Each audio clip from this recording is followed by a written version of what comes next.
Hey, my name is Chris Brennan, and you're listening to the Astrology Podcast. Joining me today is astrologer Sam Ogden, and we're going to be talking about the rulers of the houses in astrology. Hey, Sam, welcome back. Hey, thanks so much for having me back. Yes, we're doing a second episode already this month after just doing the Antikythera mechanism episode, which is a little bit more historical. And I thought it would be good to put a more practical episode here at this point in the series on an episode I've been meaning to do for quite a long time now, which is a very important sort of intermediate astrological technique in looking at the rulers of the houses and where they're located in different parts of the chart. Yeah. So this is pretty important concept, I think, for natal interpretation, right? Oh, I completely agree. I think it's one of the most, it's one of the fundamental pieces of the astrological science. So I think it's a really, not to be underestimated, a really powerful technique. For sure. So this is an important, but it's an often overlooked element of chart delineation. At least when I was learning modern astrology, something like what around 1999, 2000. Usually you learn planets, signs, houses, aspects. The next step after that, though, once you get to the intermediate stage, is to learn about the rulers of the houses, because this is where you start learning chart synthesis and how to put the different pieces of the chart together and seeing how it all works together to create a sort of consistent whole. And this is basically the first step towards chart synthesis. Yeah. Yeah. So synthesizing the chart, and that's something probably I think new learners of astrology struggle with a little bit the most, right? Is learning how to Mm. synthesize things. Yeah, I found that because I also teach astrology a little bit that or just little workshops here and there, I found that the planets, the signs, and the aspects sometimes are the easier things to understand, and the houses, for some reason, people seem to really struggle with. Hmm. But they're not too difficult to understand. They're pretty straightforward. They're areas of life essentially. So, um, Right. yeah. Yeah. So, in terms of the origins of this technique, in 2009, the astrologer and historian James Holden translated an ancient text from Rhetorius of Egypt from about the 6th or 7th century in Greek. And Rhetorius has a very long chapter where he gives delineations or interpretations of what it means when the ruler of one house is in another house in the chart. And this is really important in terms of giving us some of the earliest perspective on this technique, which then became a very major technique over the course of the rest of the astrological tradition. So recently, Levant Laszlo has been retranslating this passage, this chapter from Rhetorius through his translation project, which is the horiproject.com, which is like a sort of group. He's crowdfunding basically the translation of a bunch of ancient Greek astrological texts. So he just did Rhetorius's treatment of the 12th house, and he's going to go through each of the next houses over the course of the next month or two. So that's a really exciting one if you want to see some of the ancient delineations for the rulers of the houses. And Nice. yeah, that material is kind of exciting. And you're also Yeah. pretty into a lot of the revival of Hellenistic astrology and some of these ancient techniques, right? Yeah, absolutely. Well, first of all, I love what Levant Laszlo is doing, and his project is absolutely worth supporting, and people should definitely go out there and support that. Yeah, for me, I'm kind of working toward a little bit where Levant Laszlo is now, and I'm working on a degree in classical studies. I've been studying Latin and Greek for a few years, and I'd love to be able to spread that to the astrological community whatever way I can. So, um, I think more of us are hopefully moving a little bit in that direction too. Yeah, that's Um, exciting. There's more yeah, people that are learning these language skills and are able then to take part of the translation movement to recover a lot of these ancient doctrines. that's Um, yeah. yeah, Yeah, I was just going to say too that, the studying classics is, while initially it may not, for some people, it may not sound very appetizing, it actually is really, it really deepens your understanding of the ancient world in a way that just helps to round out your astrological understanding. And it's been incredibly useful. So, yeah. yeah, for sure. So this technique is one of the techniques then that's been recovered from ancient astrology, and This talk, we're going to present it in two parts, basically.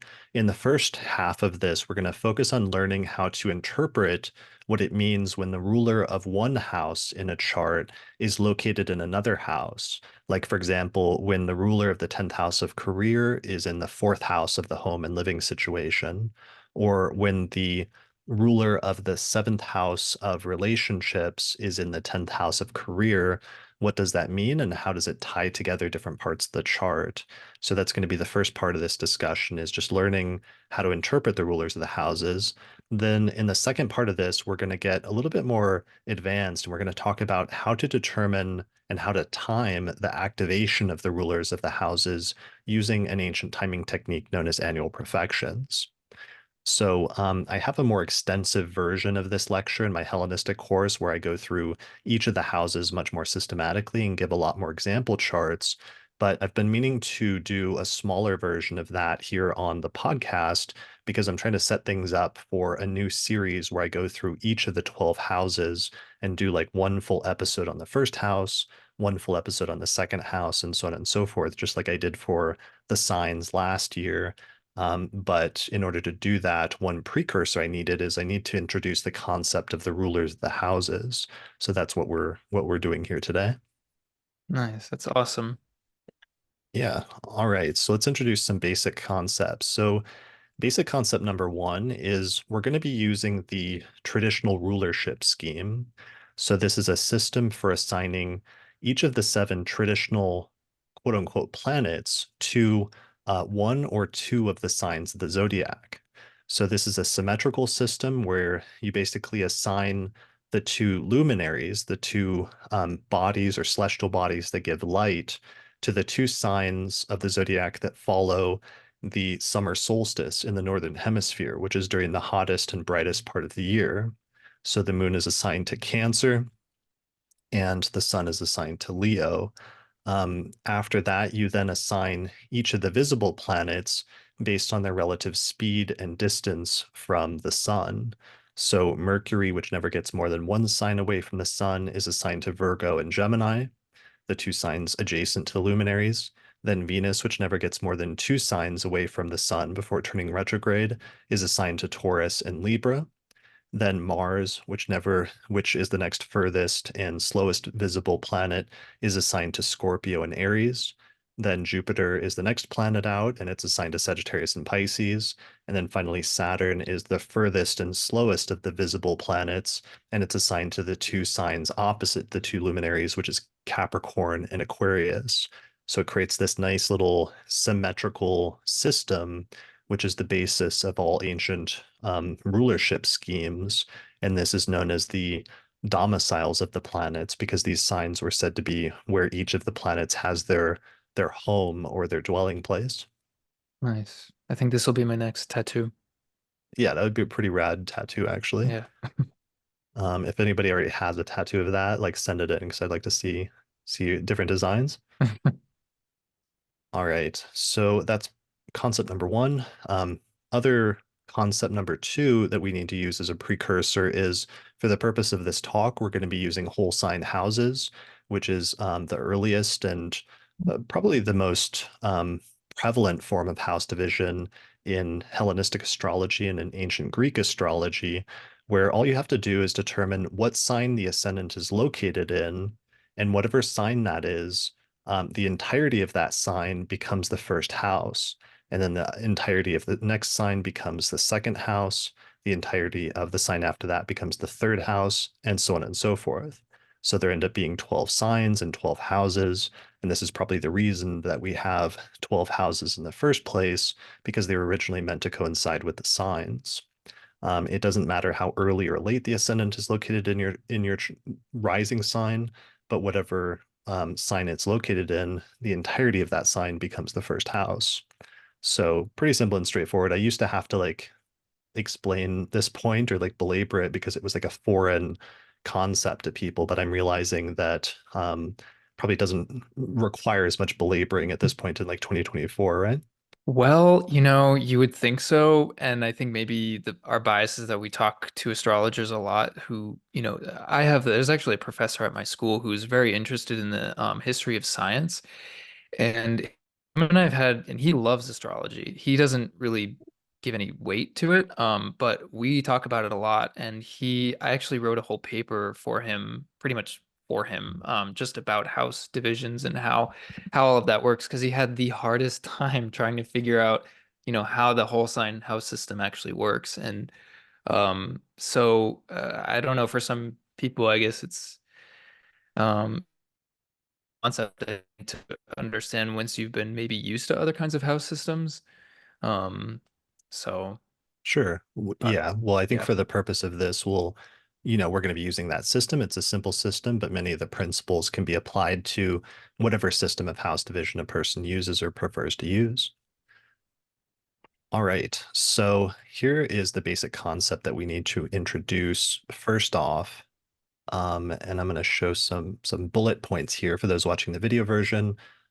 This is going to be kind of a visual episode for the most part, although you may be able to listen to just the audio version. But yeah, so point number one, here's the first basic principle of this concept, which is that each planet is said to rule or to be in charge of the house that coincides with the zodiac sign that is its domicile.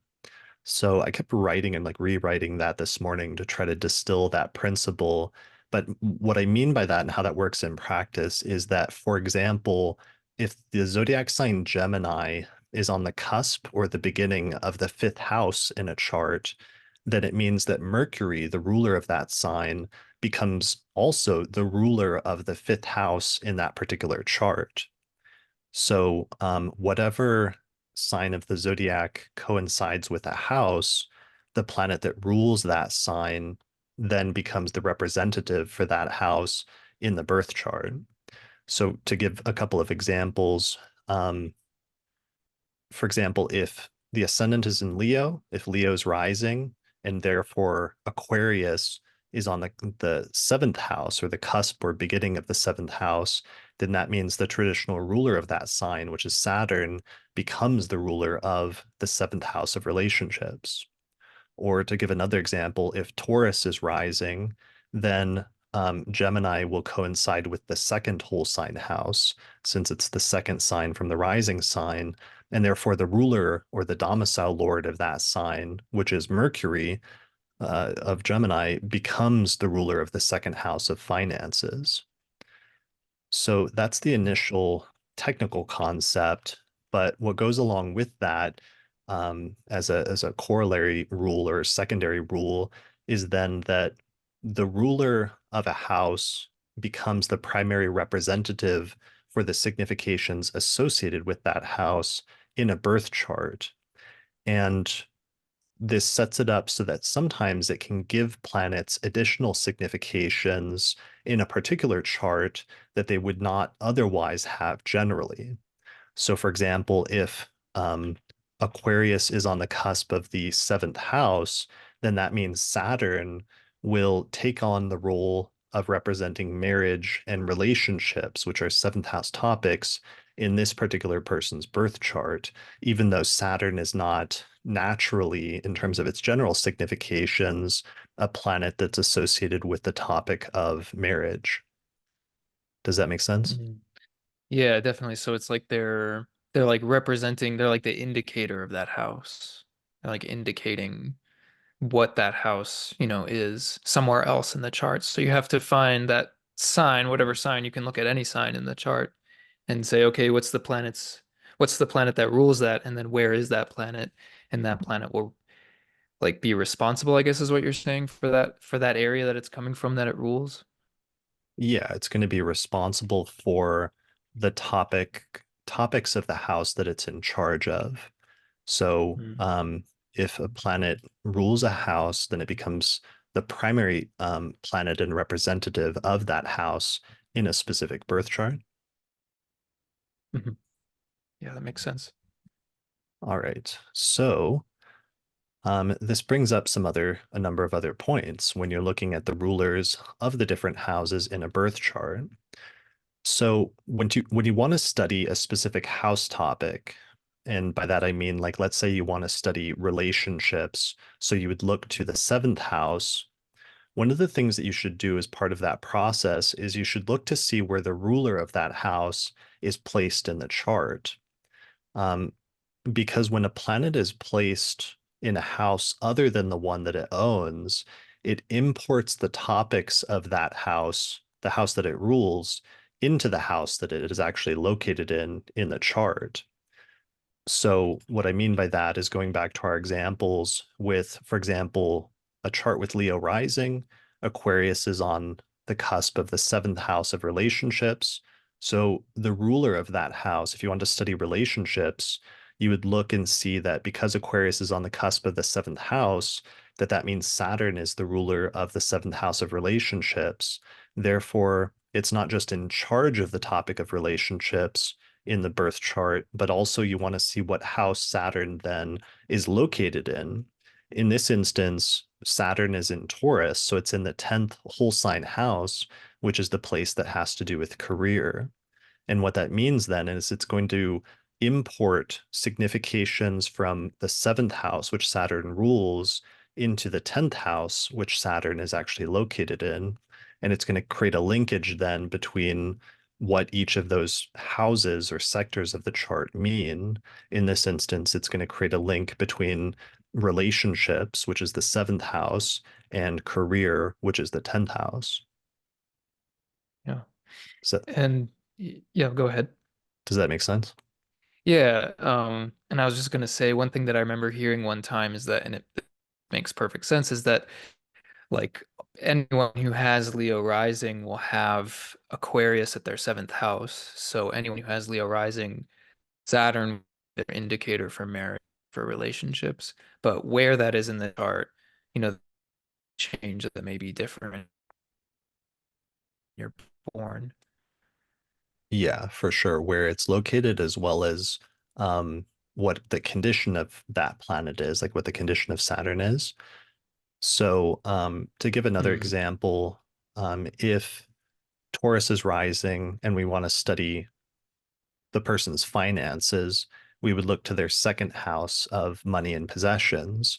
We find the sign Gemini in this instance, which is ruled by Mercury. And in this chart, let's say Mercury is in the eighth house of inheritance. So that means that there's a connection then between the native's personal finances and the native's the topic of inheritance in this person's life. And I think we'll see some examples of that later on. mhm, So that's the basic premise that it creates a linkage between two houses in a chart when the ruler of one house is in another house.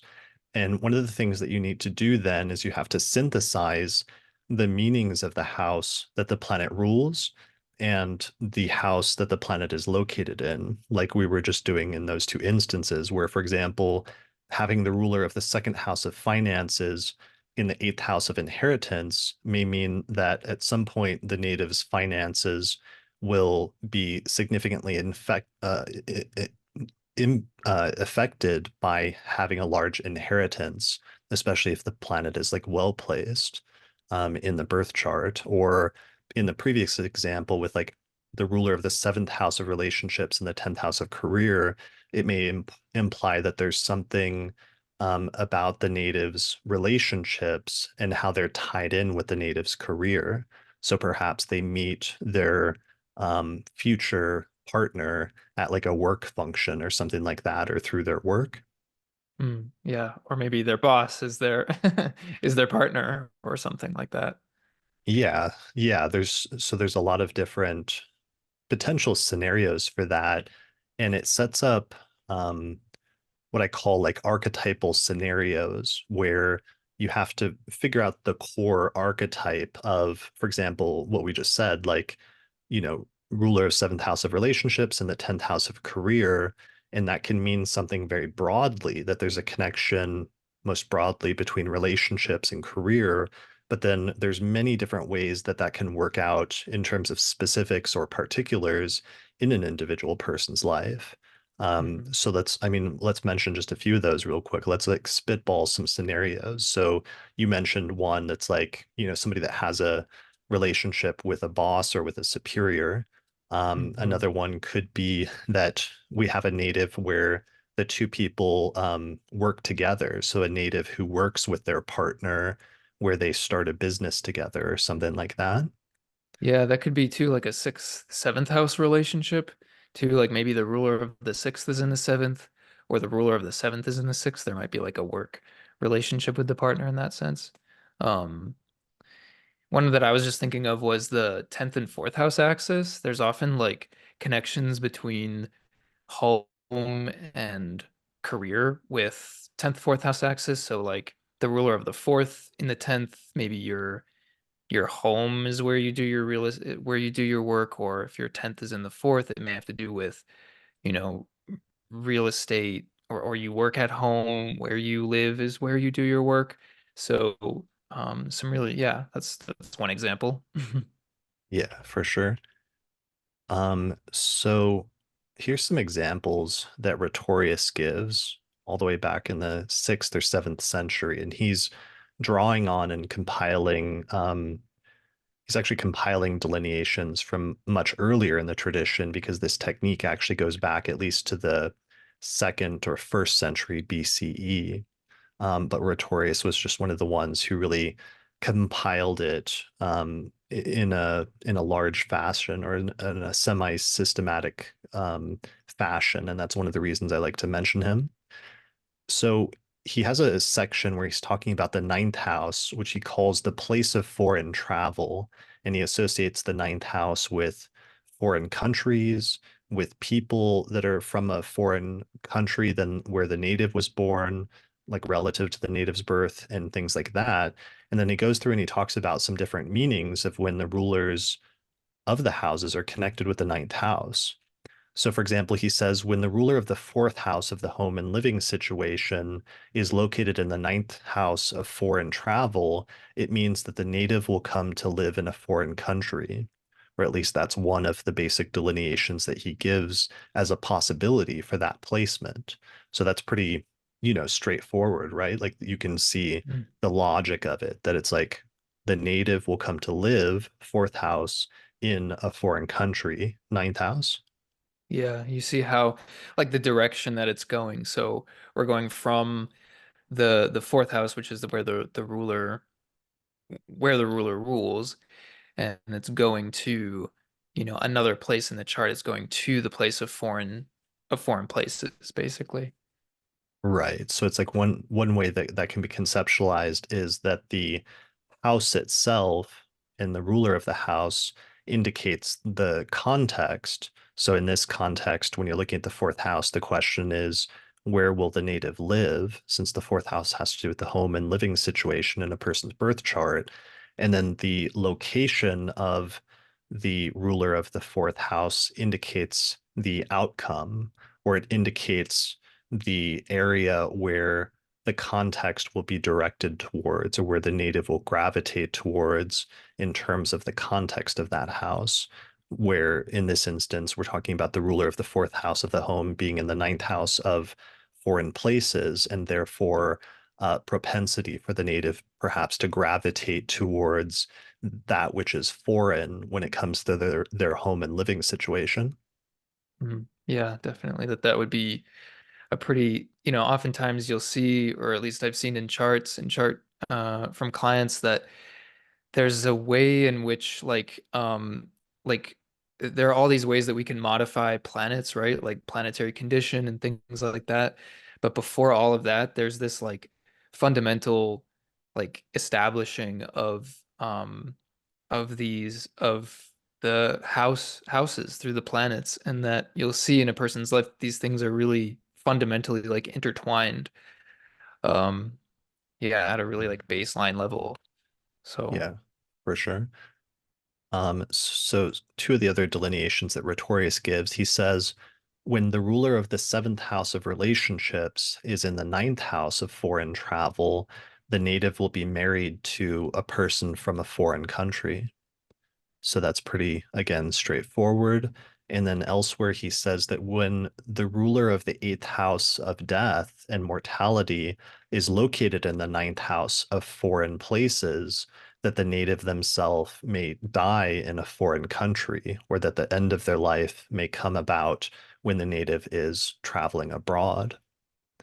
Mhm. which again is pretty straightforward and pretty literal. And that's one of the things that's really interesting about the rulers of the houses is sometimes like the ancient texts tend to put them very literally, and sometimes the manifestation can be very literal in terms of specific scenarios that are going to be unique or particular to the native's life. Like not everybody gets married to somebody that's from a foreign country, or not everybody ends up living abroad, or not everybody ends up, for example, having the end of their life come about in a foreign country. So there's this idea of um, chance or fortune like um, circumstances surrounding the native's life and things that are unique to them that are being described by the houses and being described especially by the rulers of the houses. And sometimes that can manifest in very literal ways as very concrete, specific scenarios in a person's life. But other times, of course, we can have, just like with all things in astrology, we can have more sort of like metaphorical manifestations as well that are not precisely as literal, but sometimes can manifest as like psychological dynamics. They can manifest as different types of dynamics or actions that the person does or that the person tends to repeat at different points, or different like circumstances that the native tends to find themselves in at different points. So there's kind of a range of different manifestations here. And while we're going to focus primarily on very literal, concrete manifestations for the purpose of this talk in order to sort of convey the point through chart examples. I just wanted to mention that there's like a range of ways that these things can work out. Yeah, that's a really good point. Um, and another thing too is that sometimes, like for example, so we have signs that or planets that have multiple houses, right? Mars has two signs that it rules. Mercury has two signs. Venus has two signs that it rules. Jupiter and Saturn. And so, like for example, for the ninth house, I have a ninth house um, sign that is ruled by a planet that rules another house in my chart, and I might be thinking of living in a different place, a foreign place. Like it could be something that I could see myself doing, and it's something that I have done, but just if it doesn't manifest concretely, it may be something that the person is like thinking about or something that they, wish they could do or daydream about. Yeah, well, I mean, I've seen, as a consulting astrologer, it's like you see all sorts of different possible ways that something works out. Another way that that can work out, especially if, for example, let's say the ruler of the ninth house of foreign things is in the fourth, is that the native could have design inspirations in terms of how they design their home and living situation that are inspired by like foreign cultures or foreign countries. Or the ninth house is also the place of religion and spirituality and philosophy. And so the native could have a real focus in terms of their home and living situation, in terms of having it be a place that's very focused on their personal spirituality or personal religious views in some way, or, which then is more metaphorical, but then sometimes that can, again, be very literal as well. You could have somebody, for example, I had somebody who was like a priest once. So they literally like lived at a church. And that was Wow. how the like ninth house and fourth house were tied together in terms of their particular life. So there's all sorts of ranges of literal versus more metaphorical manifestations. And oftentimes, actually, what happens is it's not always just like one thing or one particular manifestation of a placement. Sometimes it is. Sometimes it can be a singular event in a person's life at some point that it becomes a defining event in the person's life. But other times, it can be, you can see different manifestations of that happening at different points in a person's life, so that you may see like two or three different ways that that works out over the course of the person's life that are distinct in terms of the particulars, but archetypally are still obviously very similar and tied into the same theme. Mm, nice. Yeah. Mm. All right. So, and we'll see some of that in the example charts that are coming up. So, some of the considerations for studying the rulers of the houses and what it means when you're looking at the ruler of the house is one, you need to look at and consider the symbolic meaning of what it means for the ruler of one house to be in another by essentially combining the significations of those two houses, which is what we've just been talking about, like combining the seventh house of relationships with the 10th house of career and seeing some of the ways that that could manifest. So that's basically step one.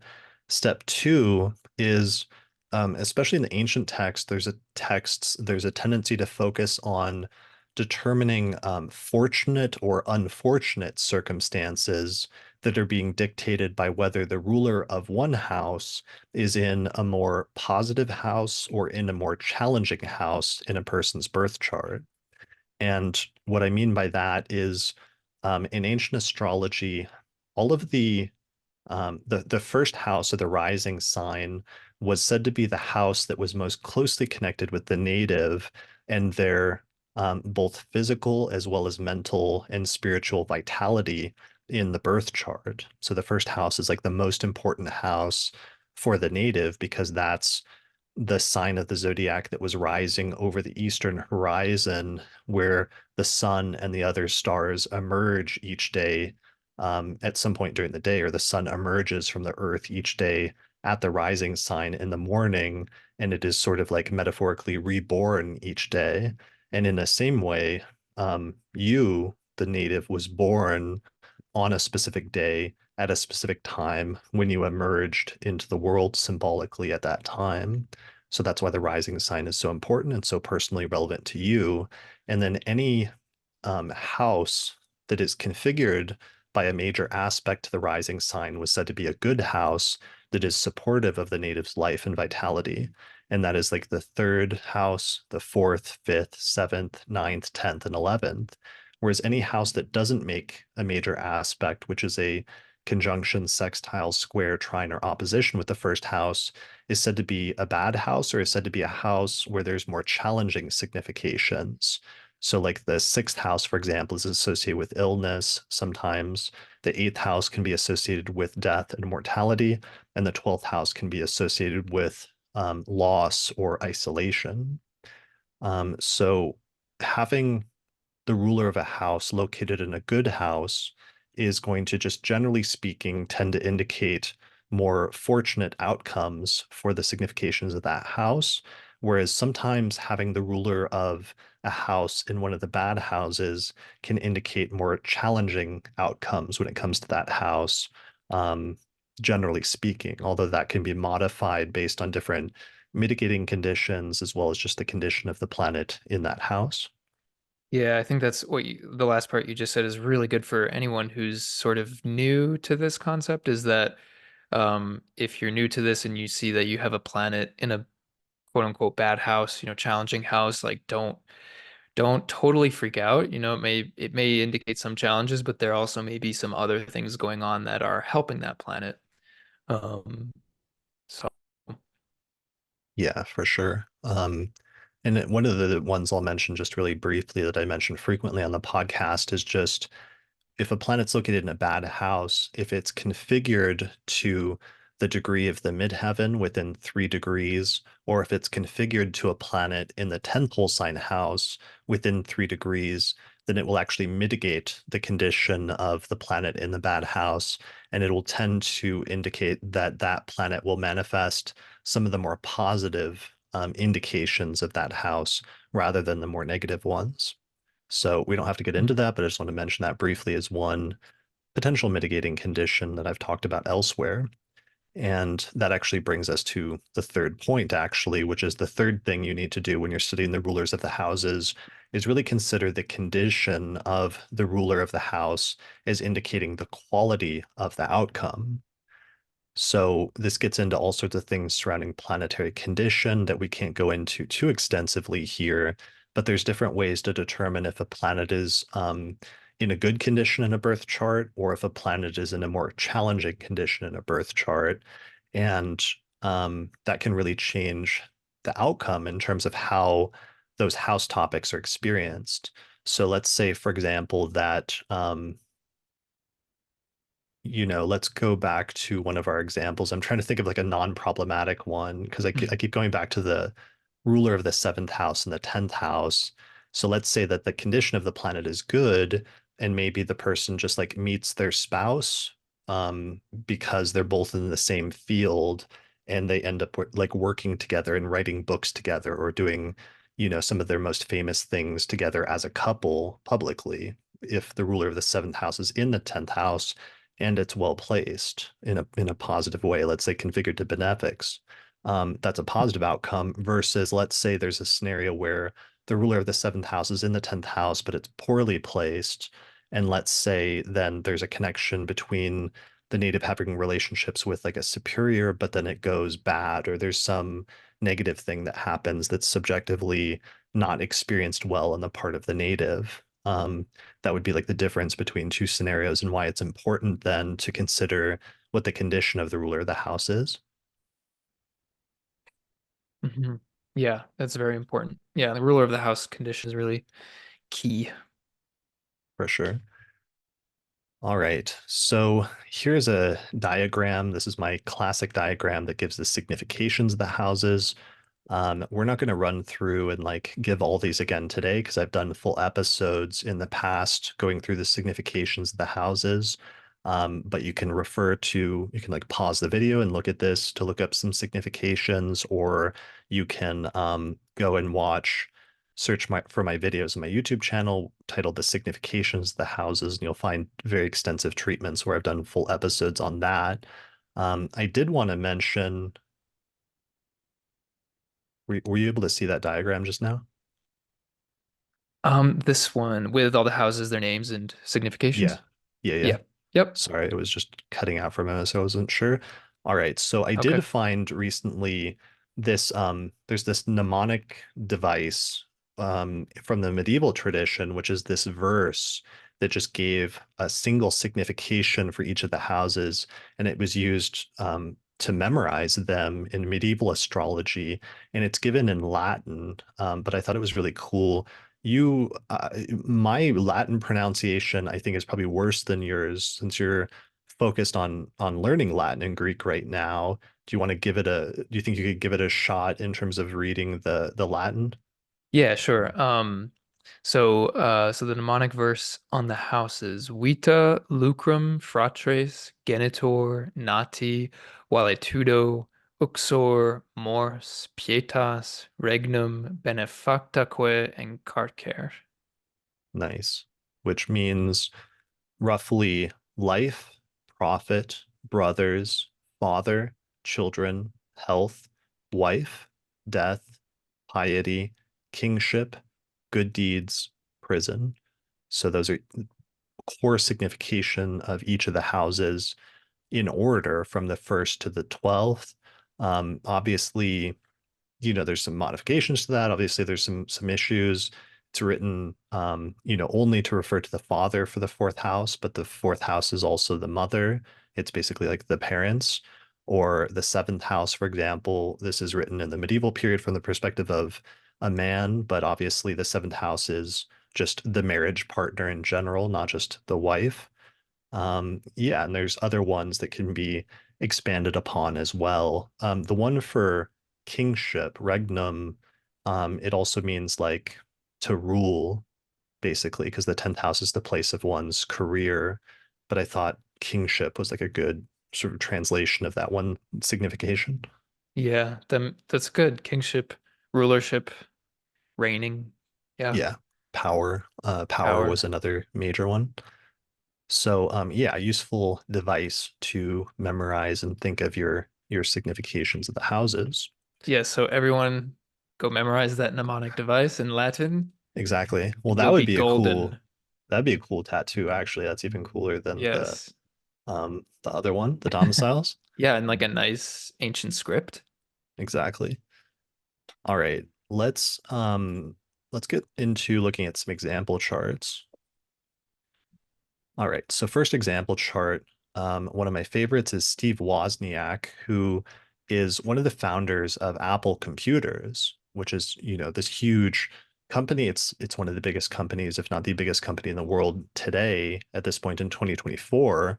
What's interesting, just one piece that's interesting in terms of the rulers of the houses, in terms of Steve Wozniak's chart, is that he has Virgo rising and he has Libra as the second whole sign house, and Libra is ruled by Venus. And Venus in his chart is located in Cancer, which is the 11th whole sign house. So that means he has the ruler of the second house of finances in the 11th house of friends. And indeed, um, Steve Wozniak became rich as a result of his friendship because his friend was Steve Jobs, and the two of them founded Apple Computers together. So Wozniak, with his Virgo rising and his Mercury Saturn conjunction in Virgo, was the like tech genius, whereas Steve Jobs was the one who pushed for the creation of Apple and its subsequent like marketing and subsequent success. So Venus is also well placed in his chart. Venus is in Cancer. It's conjunct its domicile lord, which is the moon.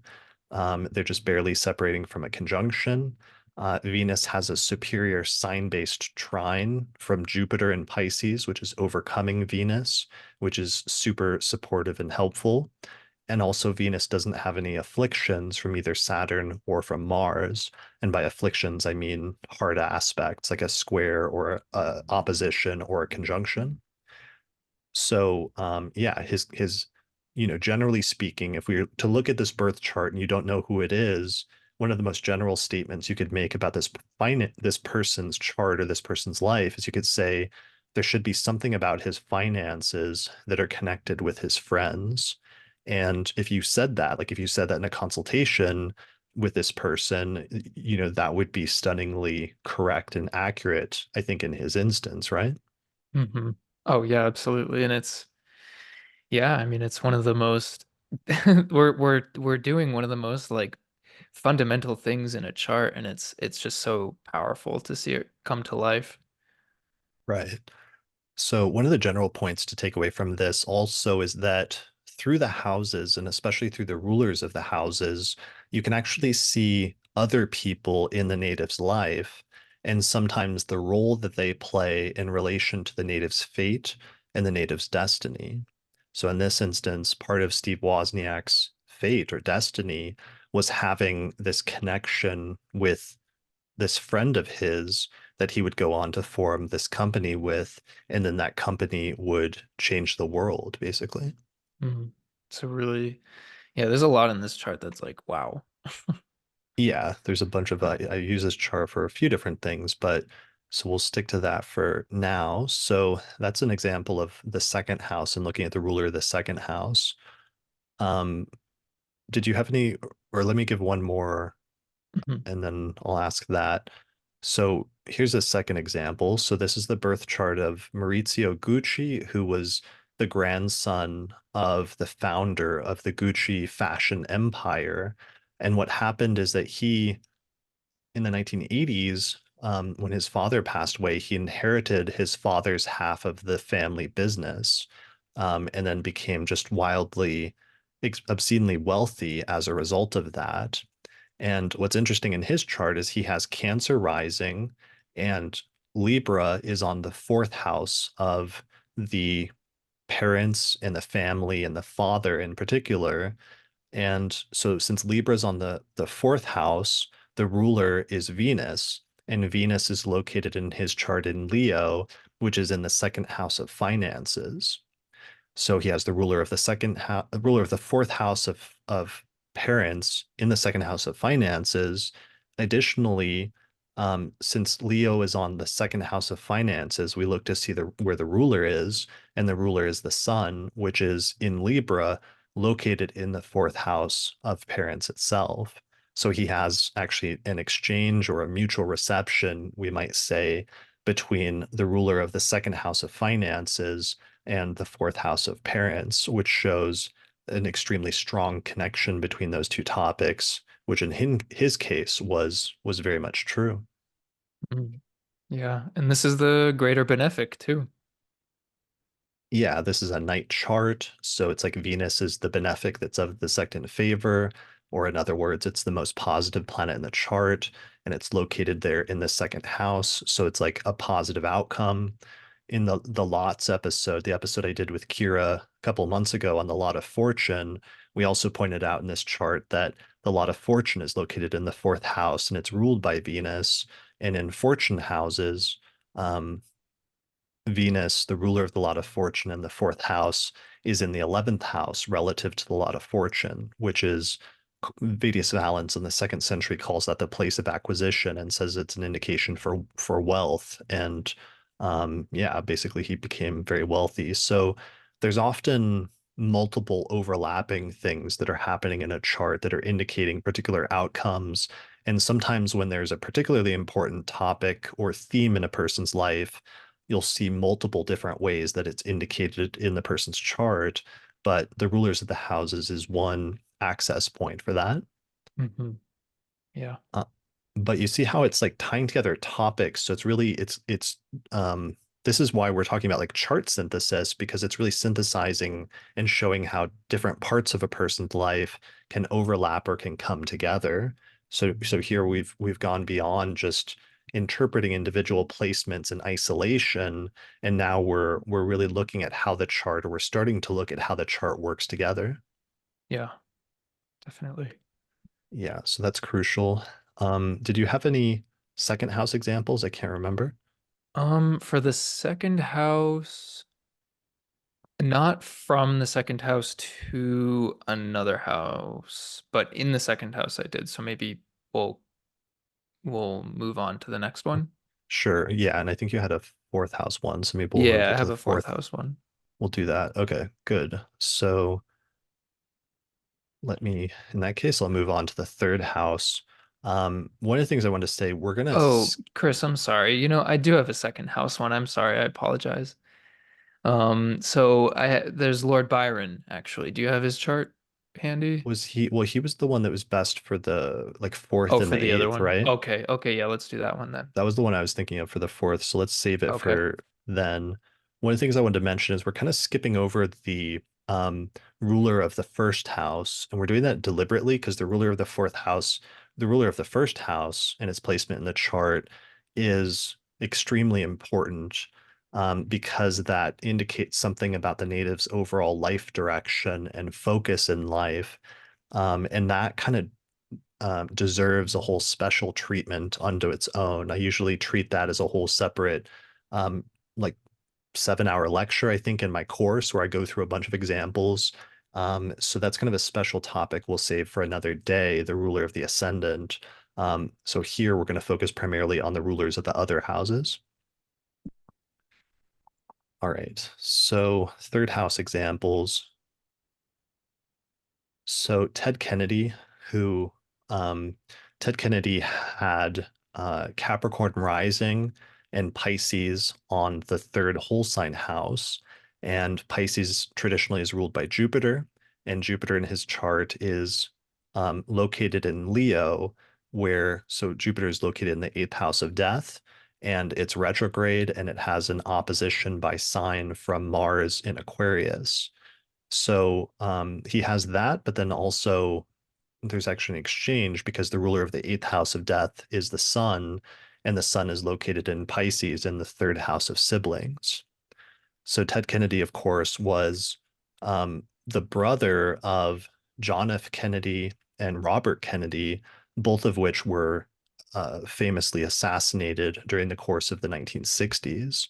So John F. Kennedy was a president of the United States who was assassinated in 1963, and Robert Kennedy was assassinated, I think, in 1968 or so, right? Do you happen to know? I don't happen to know offhand though. Okay, don't sweat it. I'm pretty sure Yeah, it's not up 1968. in my Kennedy history.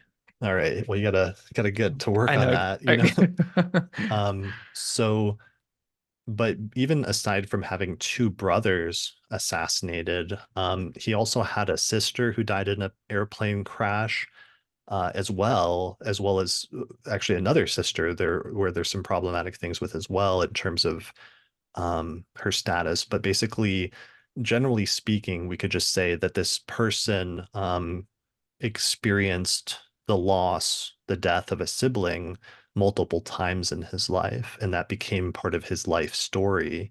Um, so yeah, that's why I wanted to use that example. Obviously, that's an extreme example. That's not going to happen with everybody that has any part of those placements, but it's one possible manifestation and one of the most literal manifestations in a way that clearly describes some of the most important events that occurred in this person's life. Yeah, that very vividly ties together the third and the eighth. Yeah. Yeah, despite Jupiter being a benefic too, you still have, it's still where the place is, you know. The place is really important, the domain, the region of where that planet is. Um, the even if it's a benefic there, it's still in a difficult place.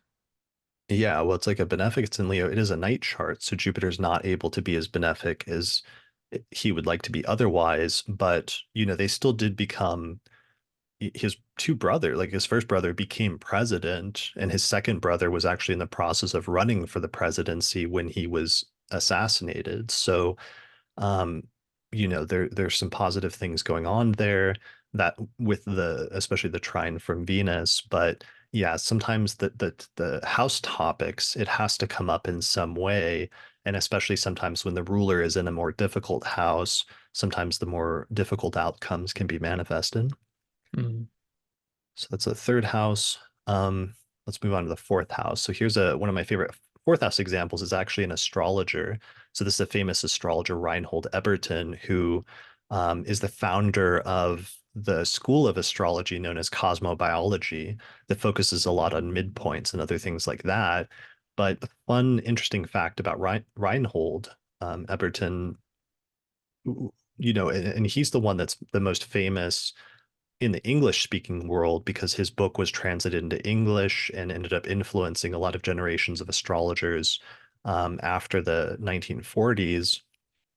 But interesting fact about him is that his mother was actually a famous astrologer. Her name was Elsbeth Eberton, and I've done an episode on her with Jen Zart in the past. So she actually was very famous, and she made a famous prediction about Hitler and his rise to power, like very early on in the 1920s, before Hitler was anybody. And what ended up happening with his mother, or Reinhold Eberton's mother, is that she taught him astrology when he was in his 20s. So his is an interesting example because he has Capricorn rising and Aries is on the cusp of the fourth whole sign house, and the ruler is Mars, which is located in the ninth house, which is not just a place of religion and foreign travel and philosophy, but the ninth house is also the house that's associated with astrology and divination. And he literally learned astrology from his famous astrologer mother. It's a really nice one. Yeah. Yeah, I thought that was cool seeing something like that in our community and seeing how that can work out intergenerationally in terms of the way that people can affect our lives in very unique ways, that different people in our lives that are close to us can affect our lives in different ways, and ways through the rulers of the houses that are, like I said earlier, unique sometimes. Like not Mm. everybody learns astrology from their famous like astrologer mother, who happened to like predict Hitler's rise to power, for example. Um, I don't think. I mean, maybe Uh, we'll have to check and see if that's happened any yeah, other check the times. But stats. Check the all right, stats on that check the one. stats on that. But that's one of the things that's cool about the rulers of the houses. It can show you those really unique instances of fortune that create distinctive characteristics about a native's life, as in the case here. Right. All right, so you had a fourth house example with Lord Byron, right? Yes. You want to pull up his chart? Yes. So here is Lord Byron's chart. He has Cancer rising, and why don't you briefly describe the relevant placements in his chart and give me an idea who Lord Byron is and what he did? Yeah, so he has Cancer rising. We're looking at his fourth house, which is occupied by the sign of Libra, and the ruler is Venus, and he has Venus up in the eighth house in Aquarius with a bunch of other things going on there. He has a packed eighth house. And Lord Byron was part of the Romanticism era. He was a poet. He traveled a lot. He was a very influential figure as a poet, and so through a series of actually a couple of, well, actually, let me back up and say that we're combining the fourth house of the home and family and then the eighth house of death. And it was through a couple of sort of unexpected deaths from his extended family that he was actually the next in line to receive this sort of lower level um, like nobility title of Baron Byron.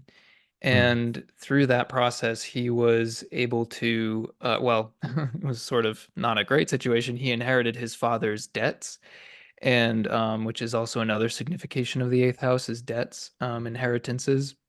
So he literally inherited his father's debts, and then he also inherited a dilapidated castle. And one of the things that's interesting about that is that Venus is making a 2-degree application to Saturn, and Saturn's in like great knockout planetary condition, but it's still harming Venus. So it's not the best condition for Venus, and she's also in a difficult house. So, maybe if it was in better condition, he would have inherited a castle that wasn't falling apart. Right. Um, Yeah, that's such a funny. Again, have to check the stats on how many yeah. people have like inherited castles from their father, but that's a great example with the ruler of the fourth house of the father and parents in the eighth house of death, inheritance, and debt.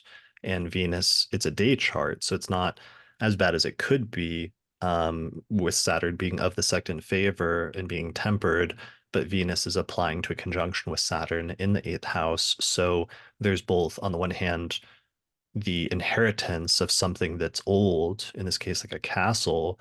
But on the other hand, you have the saddling and the debt and financial hardship that comes with that. The eighth house is also generally a house that has to do with like other people's money, is the broad meaning, but what that can mean specifically manifests in a number of different ways. Yeah, definitely. Yeah. Yeah, that's a really good example. Yeah. All right. Um, good. So let's move on to the fifth house. This is a anonymous chart of somebody I knew that had the ruler of the fifth house of children in the ninth house of religion and foreign places. So they have two different children, and each of their children manifested this placement differently, which was interesting. One of the natives' children grew up and became very religious as an adult, even though they weren't really raised in a very religious household. But the native's child converted to a specific religion and then sort of patterned their life from a religious perspective from that point forward. The other native's child grew up with a fascination about like Asian culture, and eventually, once they became an adult, they decided to move to Asia and live abroad for the rest of their adult life. Wow. So, Mm. on the one hand, we have the ruler of the fifth house of children and the ninth house of religion, and one of the natives' children becoming involved in religion. And in the other instance, we have the ruler of the fifth house of children and the ninth house of foreign places and foreign travel, and the natives' child deciding to live abroad. So this is a good one because it shows that there can be multiple scenarios for the manifestation of the archetype within a single life. And it's not always just like one thing, but sometimes you'll see different manifestations. So what you're seeing then is like the archetype of that placement coming forth, and manifesting in the life in different ways that are, in terms of the particulars, unique and different, but in terms of the broad meaning, still very clearly connected to the archetype of those two houses. And so this person's chart, Chris, did you say that that native had they did not have a particular influence on their children to do that, or that was just No. something that kind of happened like by chance, so to speak? Yeah. I believe they grew up in like the native themselves was relatively secular. Um, and they didn't like raise their child or push them in any particular direction. It's just that their child happened to, in each of those instances, gravitate towards those ninth house things. Wow. So that's one of the things that's interesting sometimes is just how it can be describing the circumstances of the people around the native and what happens in their lives. And that's one of the things that's important because it's like the first house and the ruler of the first house are the planets that are most closely connected to the native. And the ruler of the first house represents you in the birth chart, but the other houses represent other people in your life. And the rulers of those houses sometimes tell you what happens with other people in your life that are connected with you, like what happens with your third house and your siblings, your fourth house and your parents, your fifth house and children, seventh house and relationships, 11th house and friends, and so on and so forth. Yeah. Yeah. Nice. So that's an important distinction there. Um, All right, that takes us into the sixth house. So this one is a more challenging one, but this is the birth chart of Ernest Hemingway, who's a famous American writer and author of the 20th century. He has he had Virgo rising and Aquarius on the cusp of the sixth house of health and illness. And the ruler of the sixth house of health was located in the fourth house of family and parents. And what ended up happening is he actually inherited a genetic disorder from his father. And this genetic disorder ended up eventually contributing to his suicide later on in his life, Ernest Hemingway's suicide. And his father actually, it turned out, probably had the same disease and also ended up committing suicide under circumstances that were like kind of similar. Mm, So there's wow. other things going on with this chart. We also have Mars in the first house in a day chart, and it's forming a superior square with Saturn from Mars at 20 degrees of Virgo, squaring Saturn at 17 degrees of Sagittarius in a day chart. So there's other kind of challenging afflictions going on here in terms of the planetary condition, as well as other things in Ernest Hemingway's chart in general that are relevant for the broader topics of what happened in his life. But this is just one piece of that, which is just, not everybody inherits like a genetic disorder from one of their parents, but in this instance, he happened to, and it seemed to be connected with that placement. One thing, Chris, I was wondering is because the fourth house is also associated with endings, which is sounds kind of vague, but um, the way things end, and I think maybe has been associated with death. I'm not sure on that, but I was wondering where endings may have come in the tradition. Do you know? Like death in particular, or endings in Well, general. yeah, endings associated with the fourth house. Yeah, I mean it's tricky because basically, like Rhetorius talks about the fourth house and the eighth house when it comes to death and endings, and the 12th house actually has some relation to that broadly as well. But in particular, the two houses that most were associated with death were the eighth house and then also the fourth house. Okay. And the fourth house also is just generally associated with the end of the matter, as well as Rhetorius has this dynamic he uses regularly that's really interesting about the first house and the 10th house indicating things that happen earlier in the native's life versus the seventh house and the fourth house indicating things that happen later on, or in some instances towards the end of the native's life. Okay. That makes sense. Yeah. So that is a good one. I have another sixth house one to like lighten things up after the depressing example, because this used to actually be like a 75-minute lecture that I'd given at a bunch of conferences and I had tightened down pretty well. And usually you needed like something to lighten the mood at about this point in the lecture. So this is my funny sixth house example, which is the birth chart of Leona Helmsley. And Leona Helmsley had Cancer rising, and she had Sagittarius on the sixth house of the sixth house is in ancient astrology was associated with quadrupeds, so four-footed animals in the Hellenistic tradition, which in the later tradition, in like modern astrology, one of the significations of the sixth house is actually pets. So she had Sagittarius on the sixth house of pets, and the ruler is Jupiter, which is in Leo in the second house of finances. And what's funny is it's actually relatively well placed. It's like Jupiter in a date chart, so it's the most benefic planet in a chart. Um, yeah, basically, it's the benefic of the sect in favor, the ruler of the sixth house of pets in the second house of finances. So what ended up happening is when she was a billionaire hotel person and real estate investor.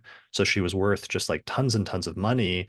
But she really loved her pets. And when she passed away, she actually left $12 million to her specific dog, and the dog's name was Trouble.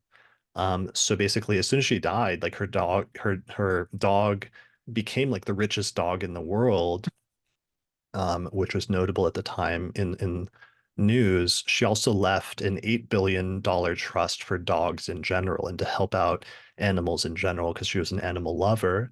So I found this story though about from the New York Times about what happened after she died and after this dog became the richest dog in the world. And the New York Times said, quote, the dog, had been hand fed crab cakes, cream cheese, and steamed vegetables with chicken during her time with Miss Helmsley. So the dog was actually treated like a prince or like a king while she was alive.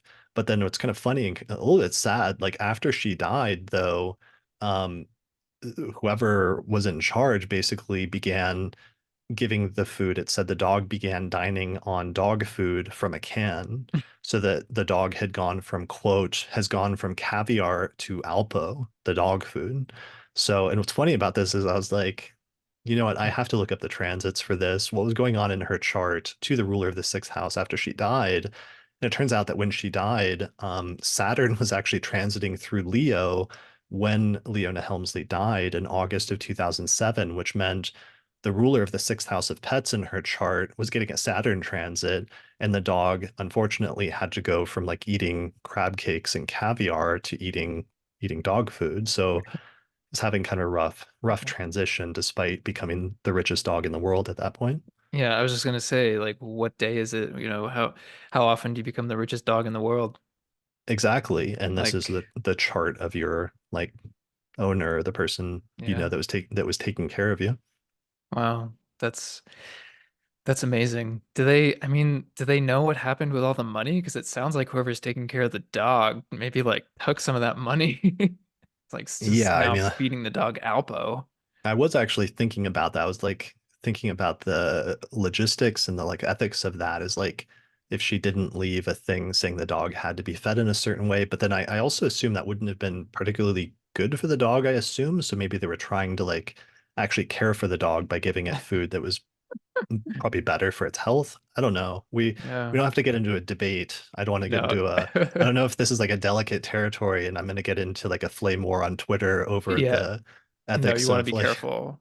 I of know. like the If only we had the chart of the new owner, then we'd really know. yeah, what Or the dog. what their intention was. But I wanted to mention this because it's like a funny example, and from an outside perspective, it might look kind of trivial, but there are things sometimes in a chart that indicate things that are maybe not as important to other people, but are more important to some people. Like for some people, their pets are very important to them. Maybe not like, $12 million important, but so for some people, and not just pets, but let's say the broader topic of animals can be very important to them, and they can dedicate their life to working with animals or helping them in different ways. And so sometimes you need to be able to see where that shows up in the chart. And this is one of the ways that you can have an access point for that. And again, it shows some of the unique ways in which certain topics in a person's chart that may not be important for other people can become much more important for an individual as a result of the placement of the rulers of the houses. Mhm. Definitely. Yeah, Yeah, every chart is different. Each one is exactly. different. Yeah, so that is my deep takeaway from Leona Helmsley chart. let's move on to the seventh house. Oh, And did talking you about want the to do the sixth house? I had an example, I think, for the sixth house. which one? The author with the ruler in the tenth. Oh wait, here, yeah, here it is. Okay, so I'll show the chart. This is anonymous native, and this is the chart, right? Yep, that's it. All right. Um, yeah, and also not, not tragic, but serious, definitely a serious situation. The sixth house is Virgo, and ruler is Mercury, who's up in the 10th conjunct Jupiter, With Aries um, rising. with Aries rising, and sixth house talking about health. This person had a very rare, this person, yeah, had a very rare health condition that was misdiagnosed as a, it's basically a psychotic break. And when it was correctly diagnosed, she was able to, heal and eventually ended up writing a book about it, uh, a book that kind of gave her a lot of recognition, and she became a New York Times bestseller because of that. So she really kind of rose up, to the 10th house, so to speak, through her Mercury, her writing. Um, and it's something that she's sort of continued. I don't I think obviously she didn't expect this, but I think it was something that kind of naturally came for her to work on, in her career, with this sort of medical situation with other people who have this condition where it's not often, diagnosed correctly. So, Yeah. Yeah, that's incredible. So having yeah. the ruler of the sixth house of illness and the 10th house of career, and that her illness ended up becoming part of her career as well as her reputation. Definitely. Okay. And then, yeah, and it's interesting because then it brings in things of when you have like the ruler of a difficult house in a positive or neutral one, and sometimes it can import more challenging topics into that house. But then in this instance, Mercury is at 28 Capricorn is closely conjunct Jupiter in a day chart at 28 Capricorn, and also sextile to Venus at 28 Pisces, so that there's some positive things that come with it as well. Definitely. Yeah, there are other things definitely helping. Yeah. Yeah, that's a great example. Yeah. Cool. All right.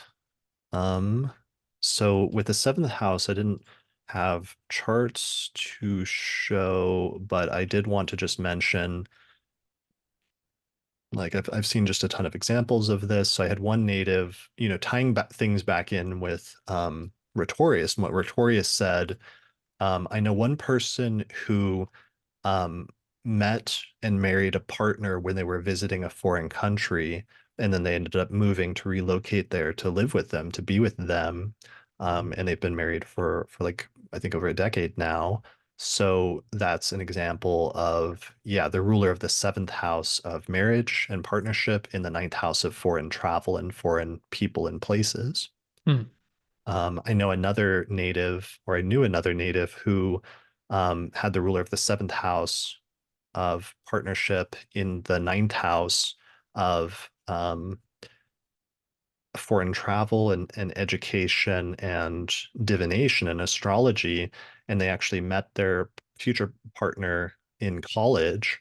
And then later their partner was the one who got them into astrology, which the native ended up making a major part of their life, but they would never have gotten into that topic if not for meeting their partner. Wow, that's an amazing one. Yeah. Yeah. And the first one that you said before that is a lot like the Rhetorius example at the beginning that you had mentioned that you showed. Yeah. And that's why I Yeah. mentioned it. And well, that was funny. And that one, I don't think he'll care, but that one's actually my friend Nick Dagan Best, frequent, a person who appears on the podcast, and he actually met his wife at an astrology conference in South Africa, and then Wow. they hit it off, and then he ended up moving out there, and they got married and have been living happily ever after. Very cool. Yeah, so those are some ruler of the seventh house examples. Many other different ways that that can work out, but we will not dwell on it. Um, moving on to the eighth house. Wait, you didn't have any seventh house ones, did you? No, nope. Okay, no problem. Moving on to eighth house. Sometimes, of course, the eighth house is where we encounter death and mortality. One example that I've always used for this is Princess Diana, who had the ruler of the ninth house of foreign travel in the eighth house of death. And she also had the ruler of the eighth house of death in the third house of short distance travel. Um, and so she, of course, famously died in a car accident while she was in a foreign country. So she was from the UK and she ended up dying, I think, in Paris in what, like 1997. Yeah, I So remember that. Yeah. yeah, I remember it too. I remember I was at a friend's sleepover or something, and I came back and I saw like the headlines on the newspaper or something like that. Mhm. So, this is more challenging, obviously, in this instance. So she has Sagittarius rising. Leo is on the ninth house of foreign travel and foreign places. The ruler is the sun. It's located in Cancer in the eighth house of death and mortality. So in this instance, it's like the chart ended up describing some of the circumstances surrounding her death. And then with Cancer on the eighth house of death, the ruler is the moon, which is in Aquarius, and the third house has always been short distance travel. In this instance, that in modern times that can refer to like driving in cars, basically like local travel, as Mhm. opposed to like long distance travel, which is more ninth house. Yeah, like little trips, but like here you have both of those things are connected. Yeah, and hers is Yeah. tricky because it's like the moon is at 25 degrees of Aquarius. It's conjoining the south node at 28 degrees of Aquarius, but more importantly, it's applying to an out of sign opposition with Mars in a day chart where Mars is at 1 degree of Virgo. So the moon's like applying directly to that opposition within 13 degrees. So that's where it gets tricky, is that the ruler is in a really difficult condition at the same time. Yeah. Yeah, that is the next aspect that it makes, I think, right? Yeah, it is. The moon to Mars and Mars is well, anyway, yeah, Mars is ruling the 12th too. Yes. So it kind of brings up the broader topic where, there's different scenarios for different things. For the end of a person's life or a person's death, there's like, let's say one end of the spectrum is like the person who dies at the end of a long life um, in their bed, comfortable, surrounded by friends and family who like lovingly like see them off or something like that. Like let's say whatever the best case scenario is, or the most idealized scenario in terms of how we all would want to pass away, perhaps, versus the other end of the spectrum, where sometimes, in terms of the broad range of human experience, sometimes people can die prematurely in a violent way. And that's, the other extreme end of the spectrum. So sometimes Mhm. the chart, especially when the life is distinctive, and for her, part of what became distinctive of her life was that she did die young in this sort of tragic accident.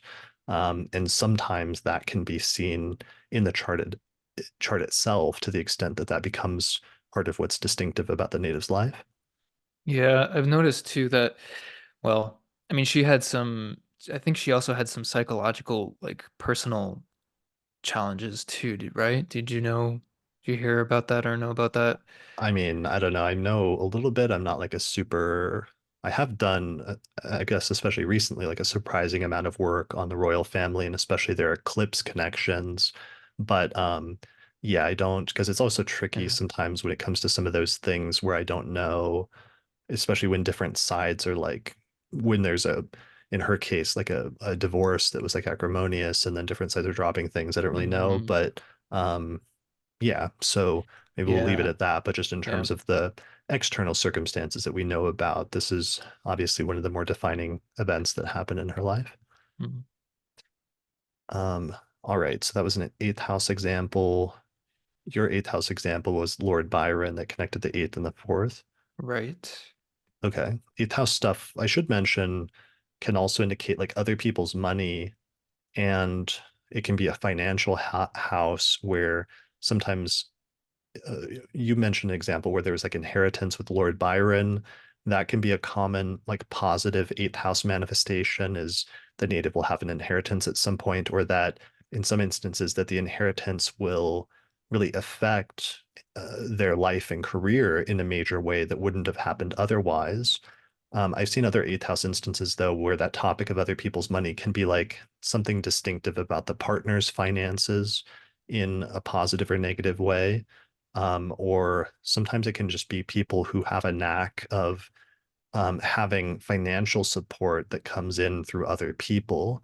And if it's extremely well placed, that can be actually a very positive or supporting thing. Yeah. Yeah, I've seen it connected when there are like benefics there or when there are kind of benefic situations happening with the eighth house. I've seen it with people who are really great at raising money and fundraising. That's like one Yes. thing, yeah, that I've like seen personally in clients. Like someone I did a reading for, now that I'm just remembering it, I can't remember the exact details of the chart, but she was able to raise like I mean, I think it was in the millions.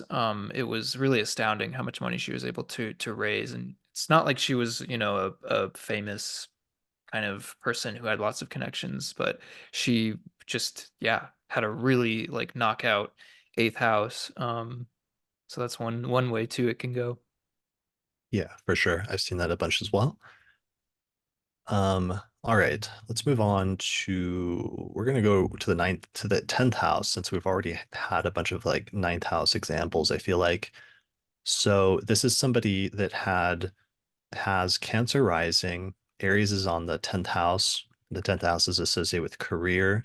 And the ruler of the 10th house is Mars, which is located in Virgo in the third house, conjunct Mercury and Venus in a night chart. So it's actually relatively well placed. There's also a nice superior trine from Jupiter, which is at 29 degrees of Taurus.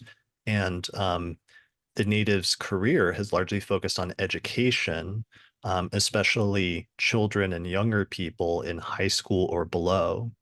So she was like the head teacher at a charter school. She took a leadership role at a high school at one point, and then eventually became a teacher and eventually a school principal.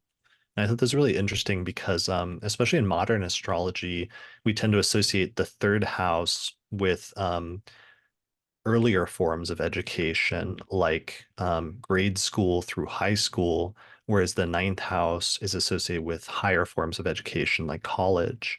In this instance, I was always impressed how we had a very literal manifestation of that, where literally the ruler of the 10th house of career is in the third house of early education, and the native ended up becoming a teacher and a principal.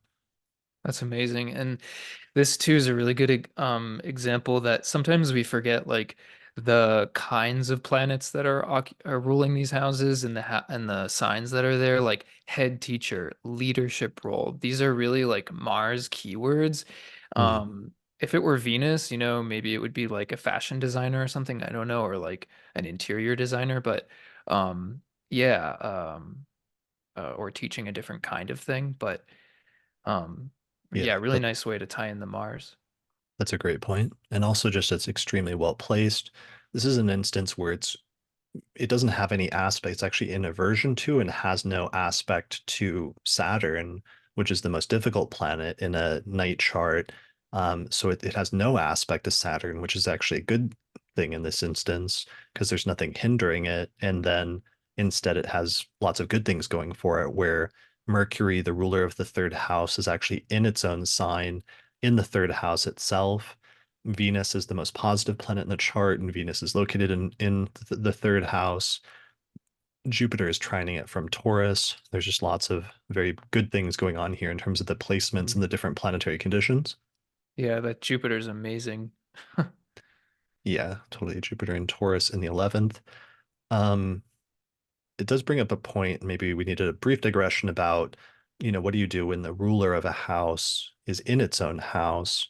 Mhm. And usually one of the things about that is it just means that the planet is also in its own sign, which is usually a place of power, in a place where the planet has much greater personal autonomy.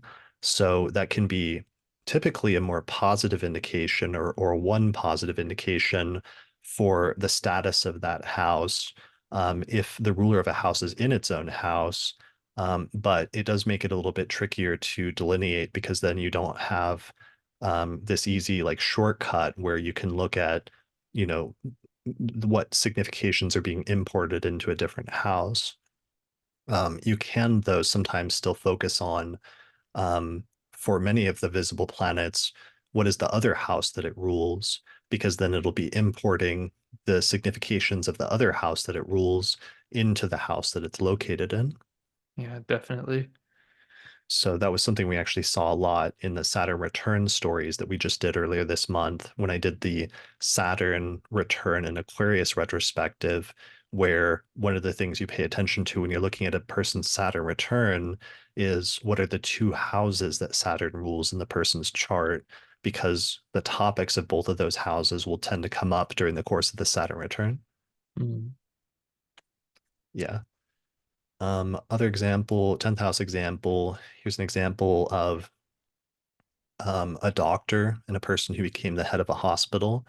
And they have Pisces rising and Sagittarius on the midheaven and the 10th whole sign house. And the ruler is Jupiter, which is located in Leo in the sixth house of illness and health. And the native became a doctor, became the head of a hospital, and generally gravitates towards helping to heal people, basically, who are dealing with medical conditions.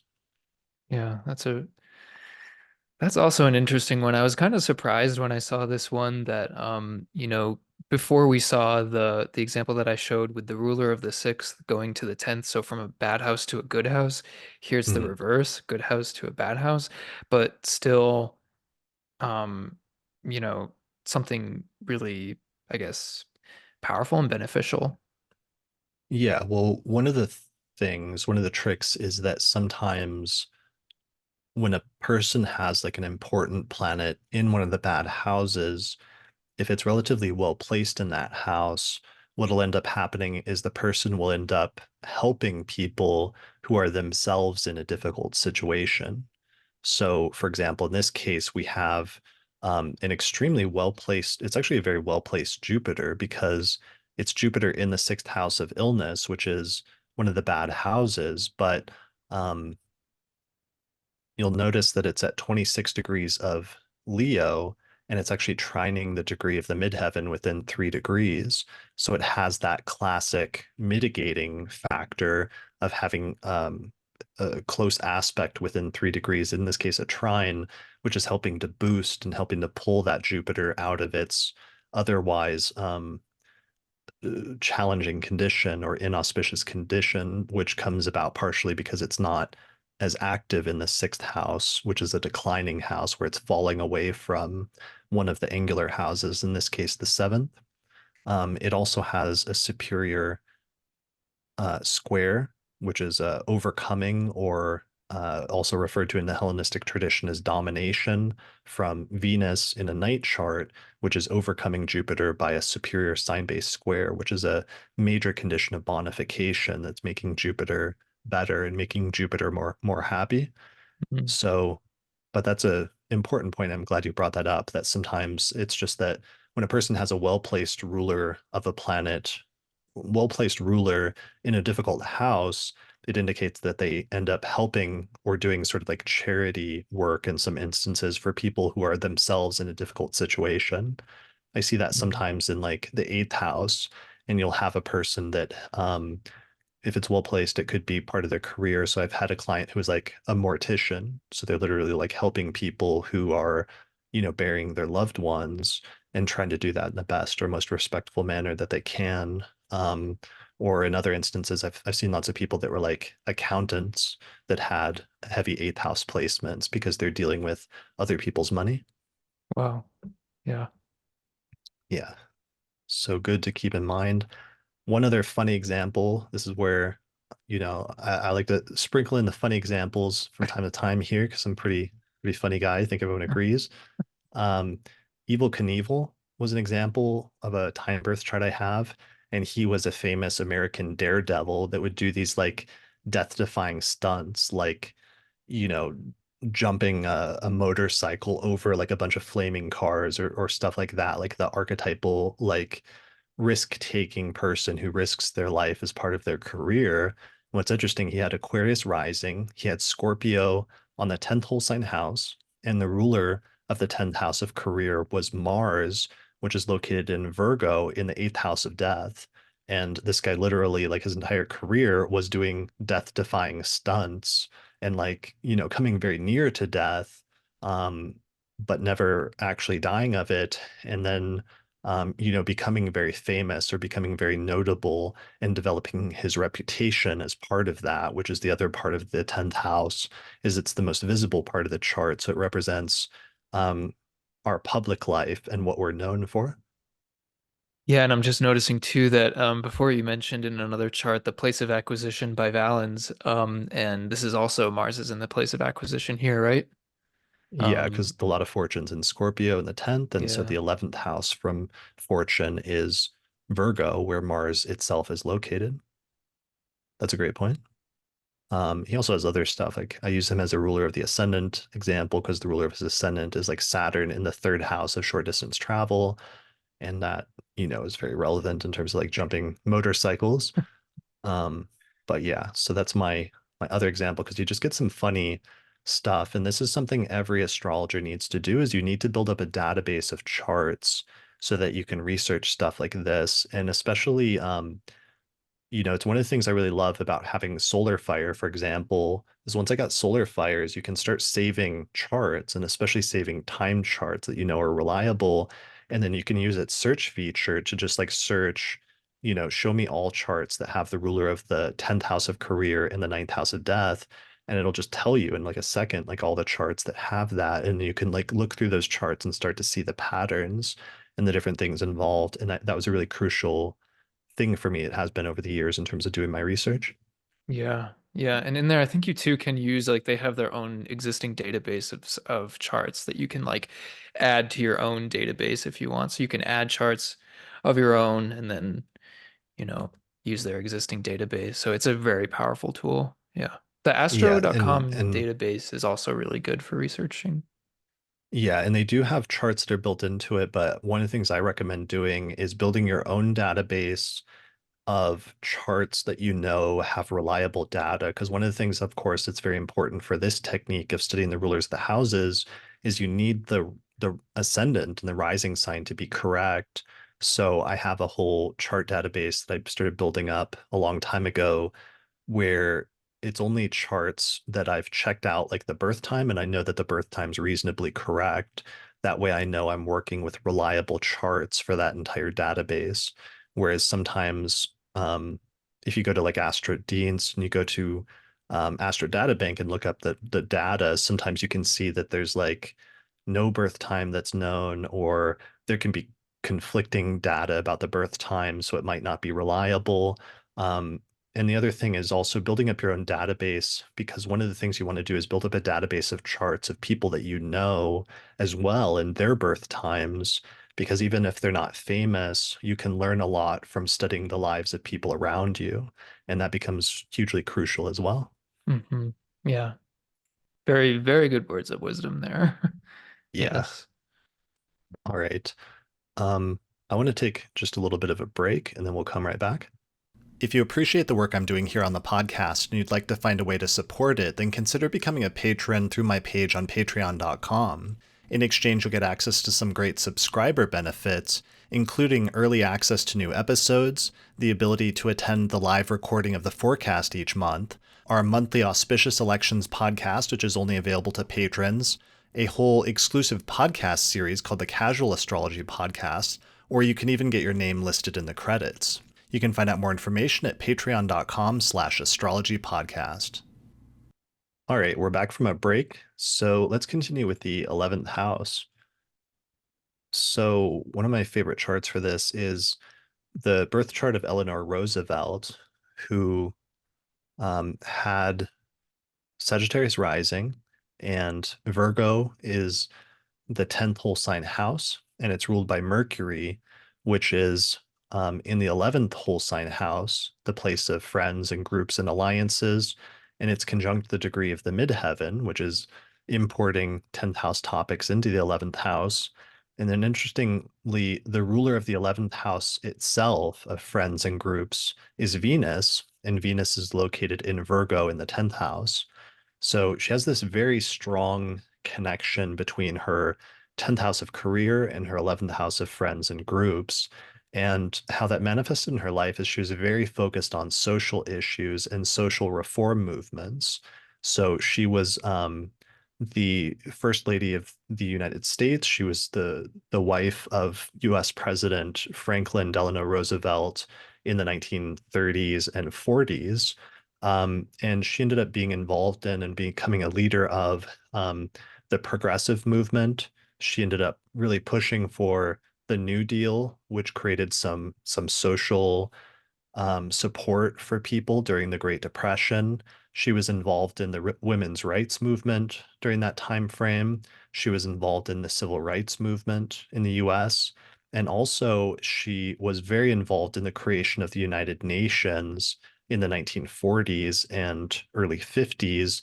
And she ended up, I believe, actually she became a delegate to the United Nations on the behalf of the US. But I think she was actually like the first delegate on behalf of the US once the United Nations was created. So yeah, this is really that theme of like the 11th house having to do with friends, groups, social movements came through very strongly in her chart. And yeah, that's why she's one of my favorite examples for that. It's a really good one. Yeah. So, Um, and it also it brings up a point also about when you see a mutual reception or an exchange of the rulers of two houses, that often creates a very, very strong connection between those two topics that stands out as being particularly distinctive in the person's life and ends up standing out even more than if you just had the ruler of one house in another.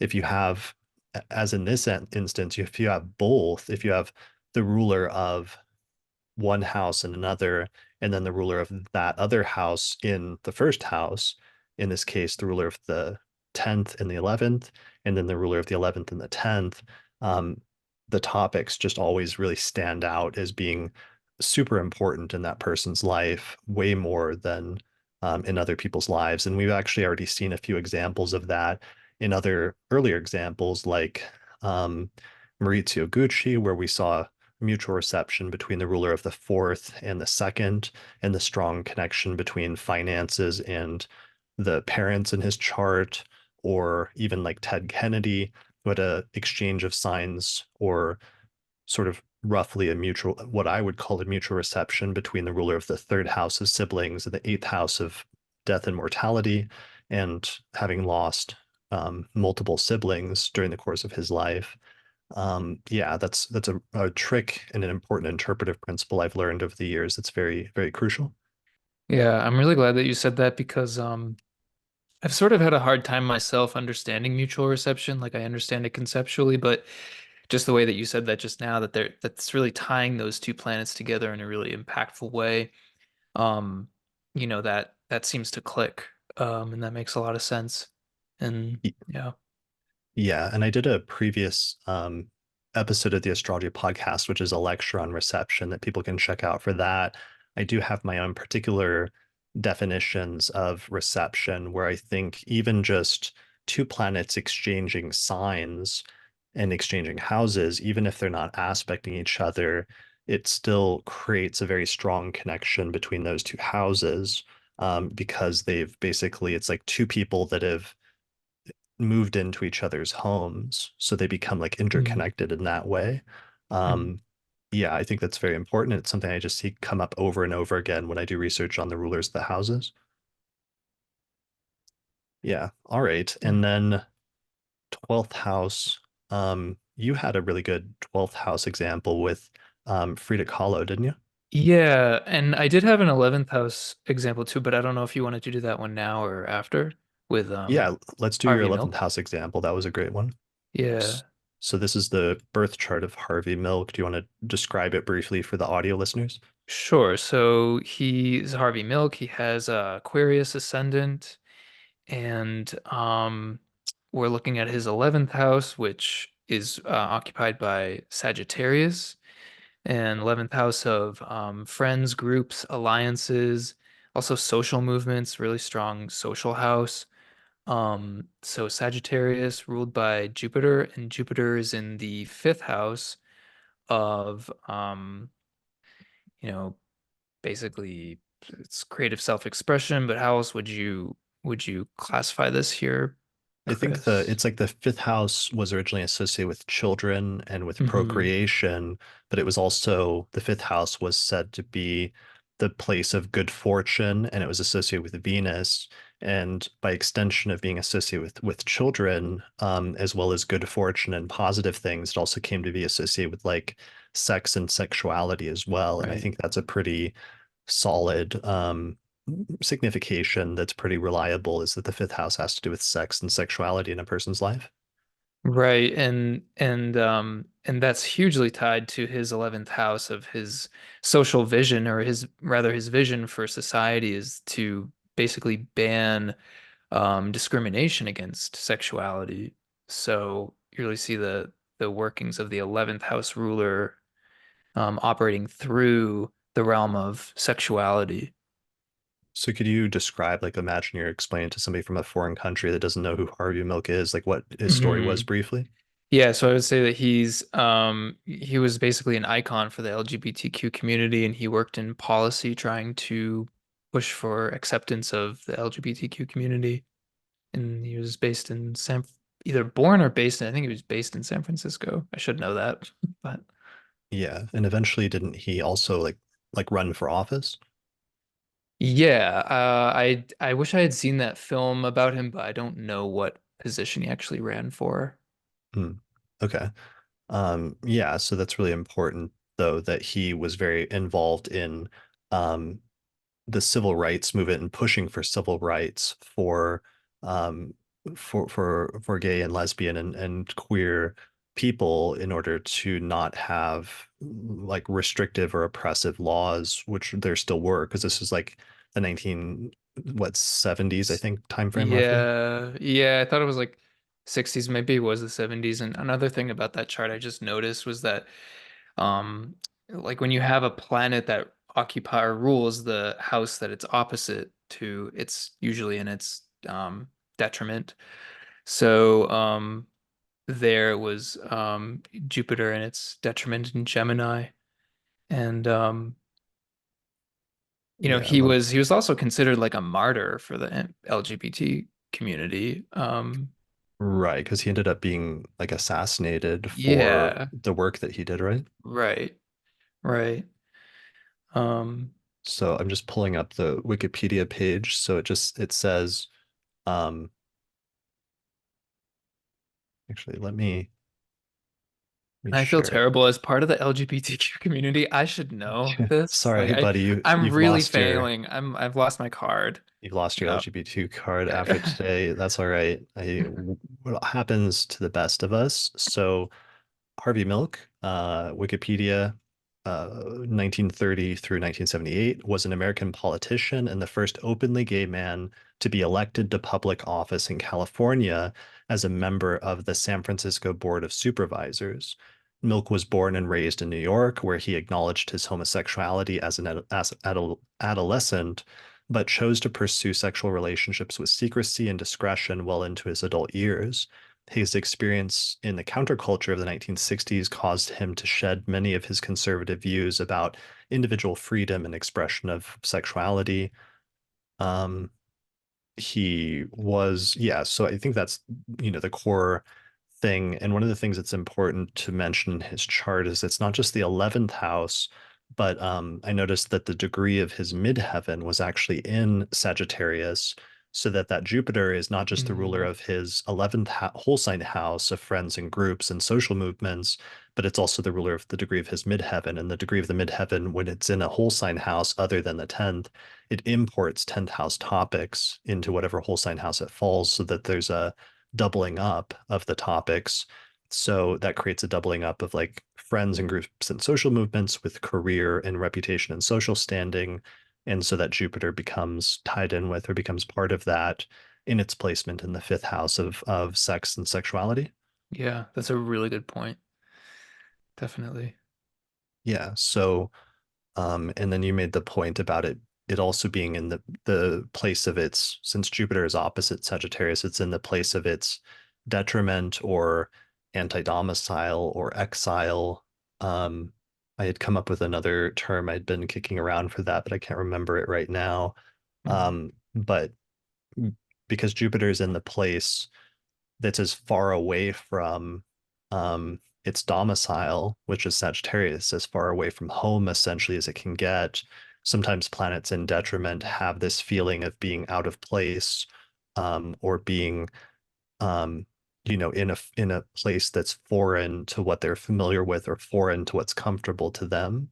So I think that might be part of what you're describing a little bit here as well, as he found himself sometimes being an outsider, being like cast outside of the mainstream, whatever culture, but then ending up needing to fight for that in order to fight for ensuring that people have rights, like no matter what their orientation is. Right, right. And that instead of like staying on the fringes or staying on the outside or not doing anything about it, he actually went in to try to, change things on the inside for, mainstream. Yeah, that's brilliant. And Jupiter is like conjunct Venus in a night chart in the fifth house, so it has some very good things going for it. Um, yeah, that's a really good Yeah. example and really, really awesome. All right. So, did you have, I wasn't, oh yeah, you had one other example Yeah. with Frida. Yeah, with Frida, yep. Let's do that For the one. 12th house. Yeah. Okay, that's a good 12th house one. So let me find, so this is Frida Kahlo's chart, who had Leo rising and um Cancer on the 12th house and the moon in Taurus. Yeah, and I think like before going in the 12th, I think just need to say that the ruler of the first house is in the 12th house. And I think that's kind of necessary to just sort of like contextualize the 12th house, 10th house connection. Um Yeah, when it's yeah. it's like it's not a happy like ruler of the ascendant in the 12th house, not just because it's in the No. 12th, but also because it's being afflicted, right? Yes, it is being afflicted by an opposition, a partile by degree opposition from Mars. It's like a couple reasons for to be maltreated here. Once being in the 12th, and then the opposition from Malefic in a bad house. Yeah, so So it's like Leo rising. The sun is at 13 Cancer for those listening to the audio version. It's conjunct Neptune at 12 Cancer, and the sun is being opposed by a Mars-Uranus conjunction in Capricorn. Mars is at 13 degrees of Cancer, so it's like almost exactly, like almost to the minute, not just the degree, but almost the minute opposing the sun in a day chart. The Mars is the most difficult planet.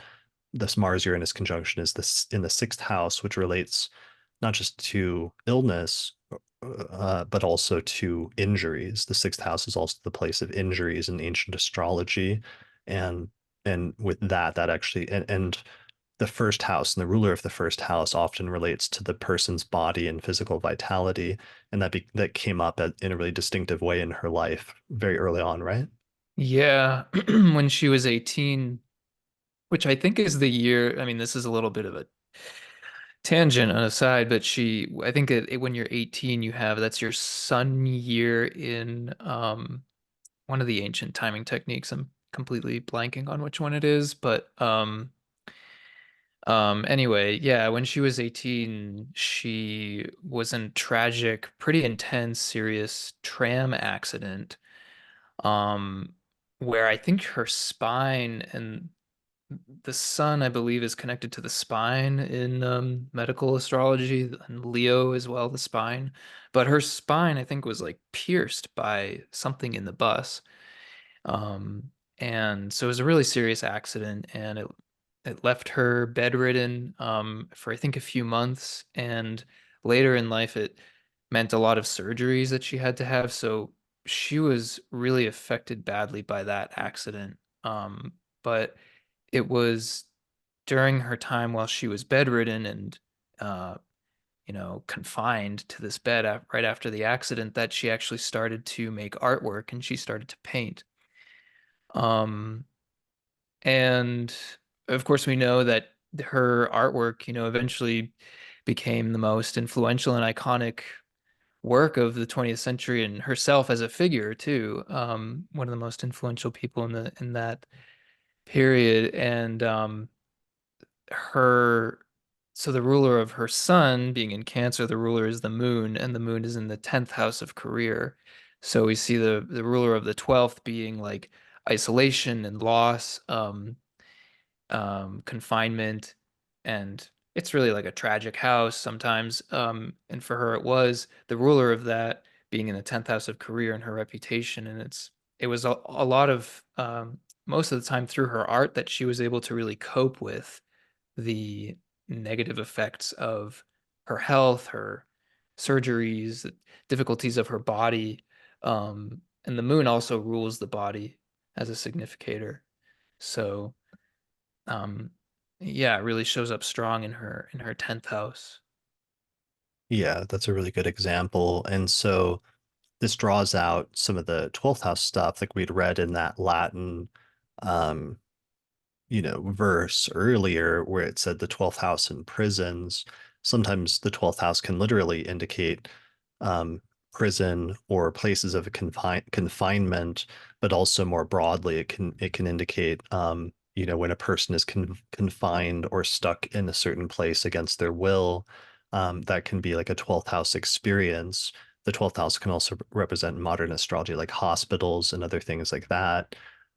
So she had a major 12th house focus and emphasis. And then with the ruler of her first house representing her physical vitality and body, and with that being afflicted so heavily by Mars Uranus, having that major accident that then would really plague her and cause major health problems for the rest of her life. But then having the ruler of the 12th house be the moon and having the moon be in the 10th house of career and having it exalted. The moon is in the sign of its exaltation. It's very near the degree of the midheaven, and that she was able to take, a lot of her pain and suffering and loss and other 12th house things and kind of I don't want to say transmute that, but like put that on display in her artwork and to express that in her artwork. And that's what she became known for as eventually, today becoming one of the most famous people, one of the most famous artists in the world in terms of like world history and art over Mhm. the past century.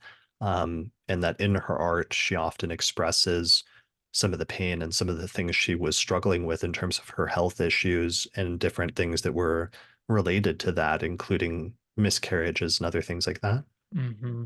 Yeah, there's some really striking artworks. I don't know the titles of them, but if people look up, on Google Images, there's lots of examples of her artwork where she's showing, yeah, just she's just letting it out, you know?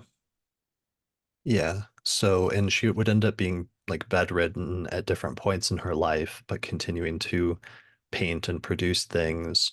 And her chart and her example always reminds me of another similar chart like that I often use, another 12th house, ruler of the 12th house in the 10th example, where um,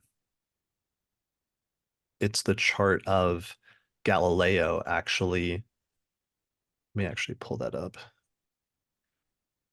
The birth chart of Galileo, where interestingly, he also had Leo rising and he had Cancer on the 12th house. And the ruler, again, was the moon, which is exalted in Taurus in the 10th house of Mm. career. And what's interesting about him is he ended up, he put forward during his lifetime his heliocentric hypothesis, the idea that the sun is the center of the solar system.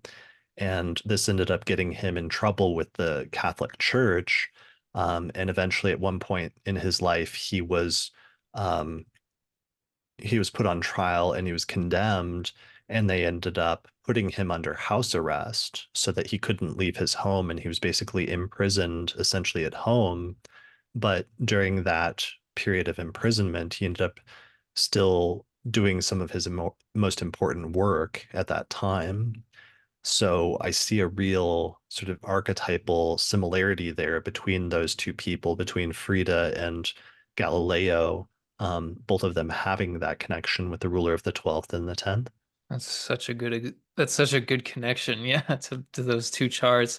This is another really good exercise to do is to find these similar placements if you can of famous charts and see how they resonate and see the similarities. I mean, that's really striking. Exactly. And that's part of what we've tried to do in this talk is get people in that mindset because it's only once now everyone who's watching this for the first time, you've now been initiated into this technique and into this way of thinking.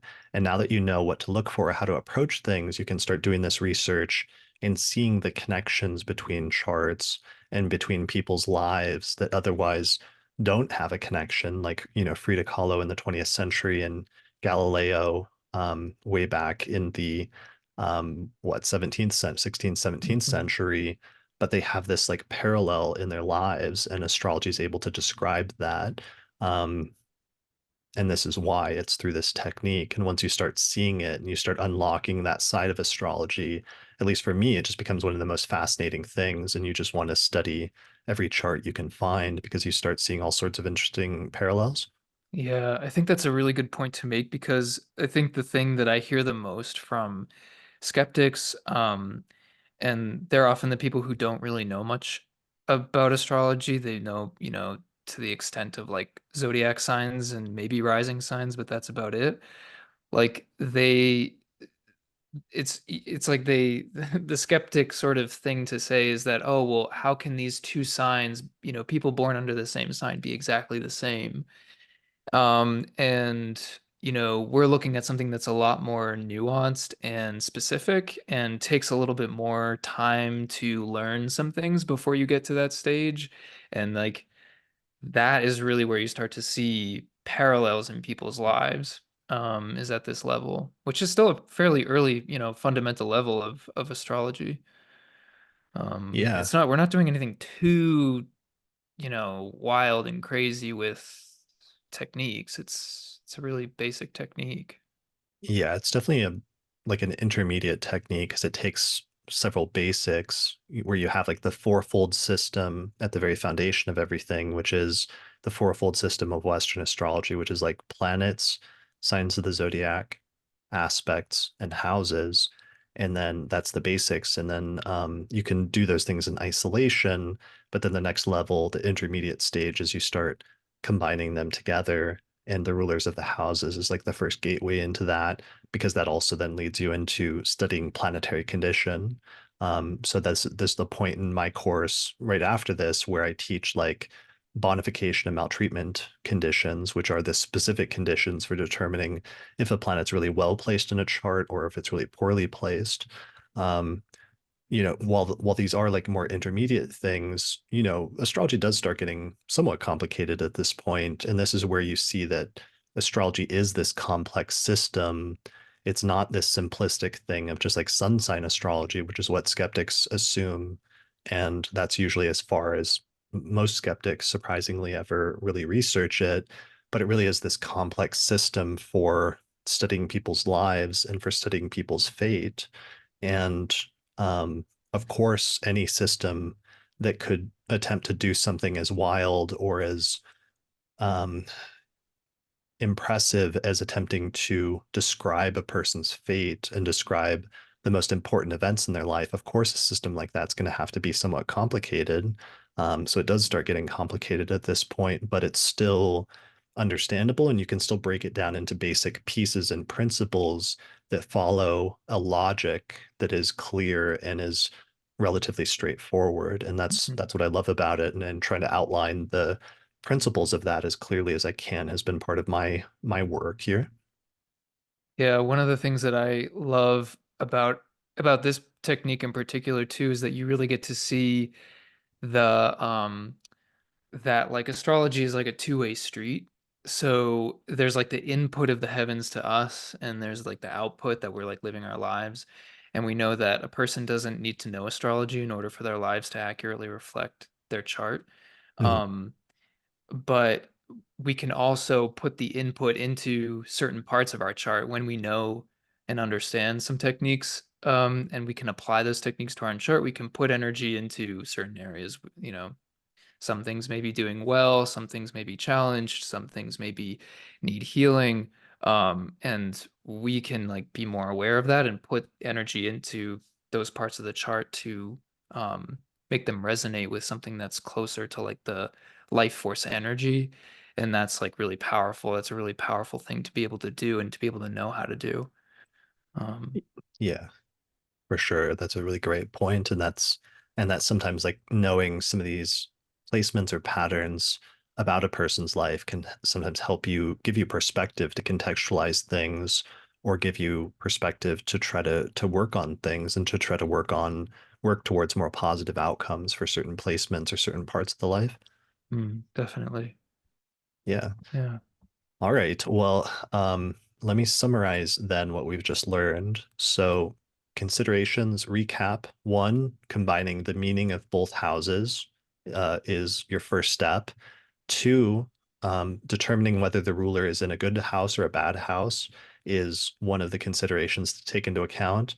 And then three, determining the condition of the ruler by sign, by aspect, and by all of the other things that astrologers take into account for planetary condition, which are things like sect, benefic and malefic, aspects, bonification and maltreatment conditions, and so on and so forth, of which that's a whole complicated thing, but to distill it into the basic principle, just paying attention to the ruler of the house will tell you a lot about how those topics work out in the person's life. All right, so let's transition into talking about the other part of this, which is the rulers of the houses is one thing, and you can look at it for sort of like universal statements about the native's life or about some of the major things that will happen in it, which sometimes I describe as like the natal promise of the birth chart itself. But there's also other techniques that you can use to determine when certain things will happen in a person's life and when that natal promise will be delivered. So this is where we're going to get into timing the activation of the rulers of the houses using an ancient timing technique known as annual profections. So I've done a whole episode on annual perfections before, so I'm not going to dwell on this too much, but briefly to reiterate the main points of that, there's this lost collection of timing techniques in ancient astrology known as Time Lord systems. And the premise of the Time Lord systems is that not all placements in a person's birth chart are activated at all times, but instead, the latent natal potential of a planetary placement becomes activated at certain fixed periods in a person's life when a planet is activated as a Time Lord using these different Time Lord techniques. So the most widespread and important Time Lord technique in ancient astrology was known as annual profections. And annual profections is also the most simple Time Lord technique, but um, despite how simple it is, it's also one of the most powerful ones. So with annual profections, you basically just count one sign per year from the rising sign, and whatever sign you come to, the ruler of that sign will be activated in that year. So for example, let's say we have a chart with Cancer rising, where the person's um, first house or first whole sign house is Cancer. So the first year of their life, from their birth until their first birthday, will be activating the sign Cancer and the ruler of that sign, which is the moon.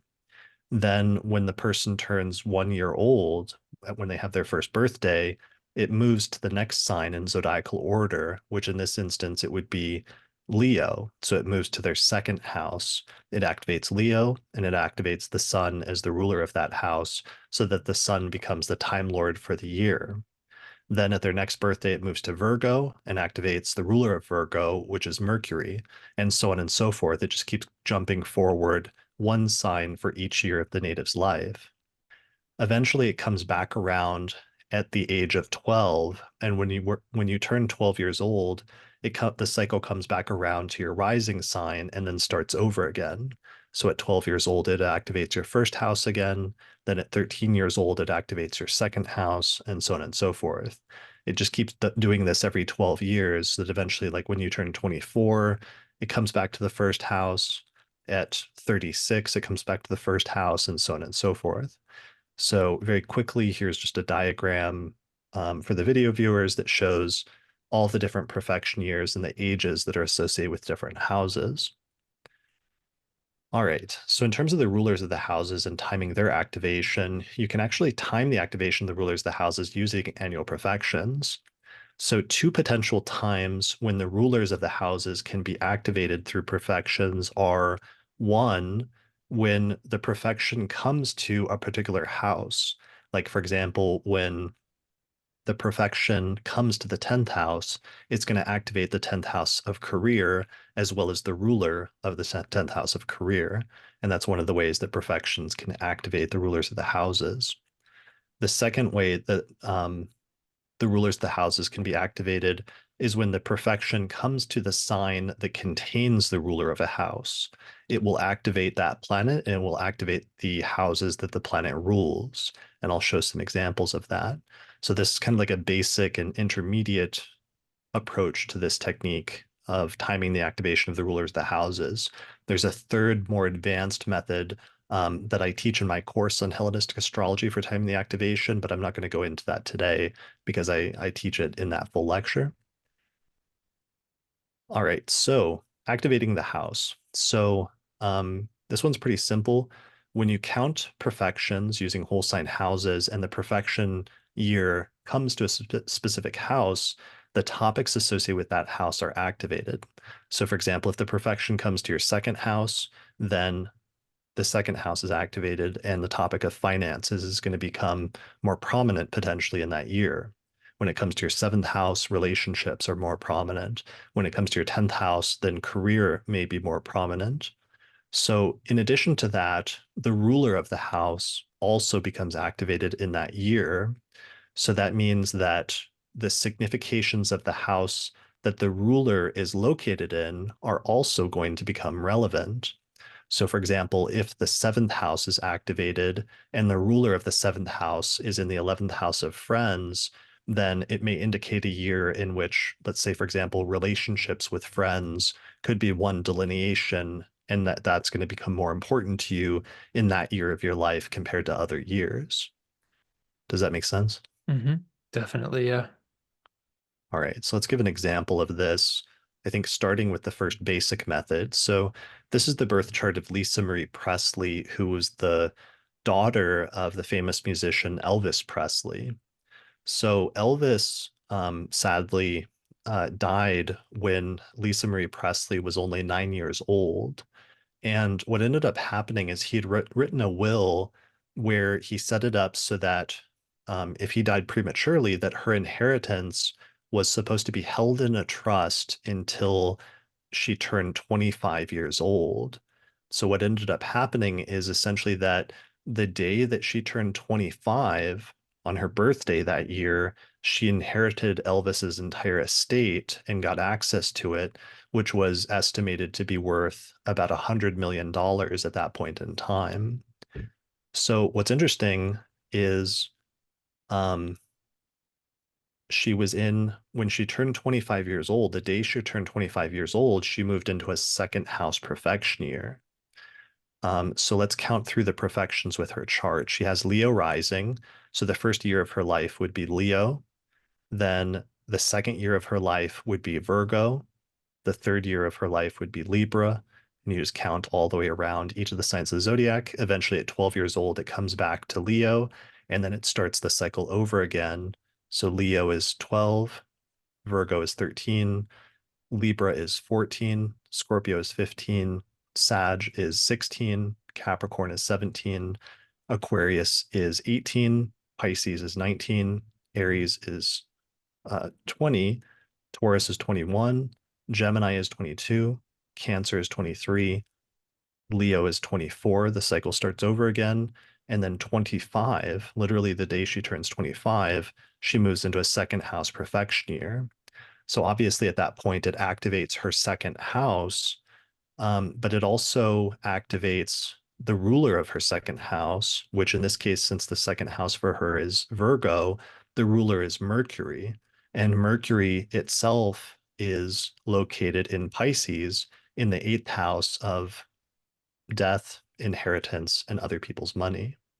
So she had the activation of the second house of finances, but also the activation of the ruler of the second house of finances, which was located in the eighth house of inheritance.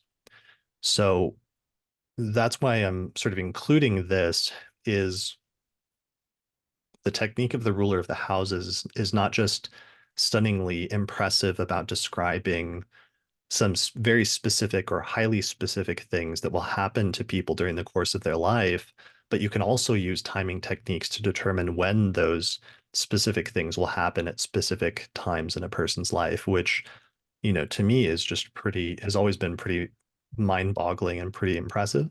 Yeah, it is remarkable. It's really when you can use it for your own chart or anyone's chart, it helps you to get a sense of where things are going and where things were, and that just helps you to understand, like helps you to navigate things a lot more and kind of get a sense for what's coming and maybe where to, turn your attention to.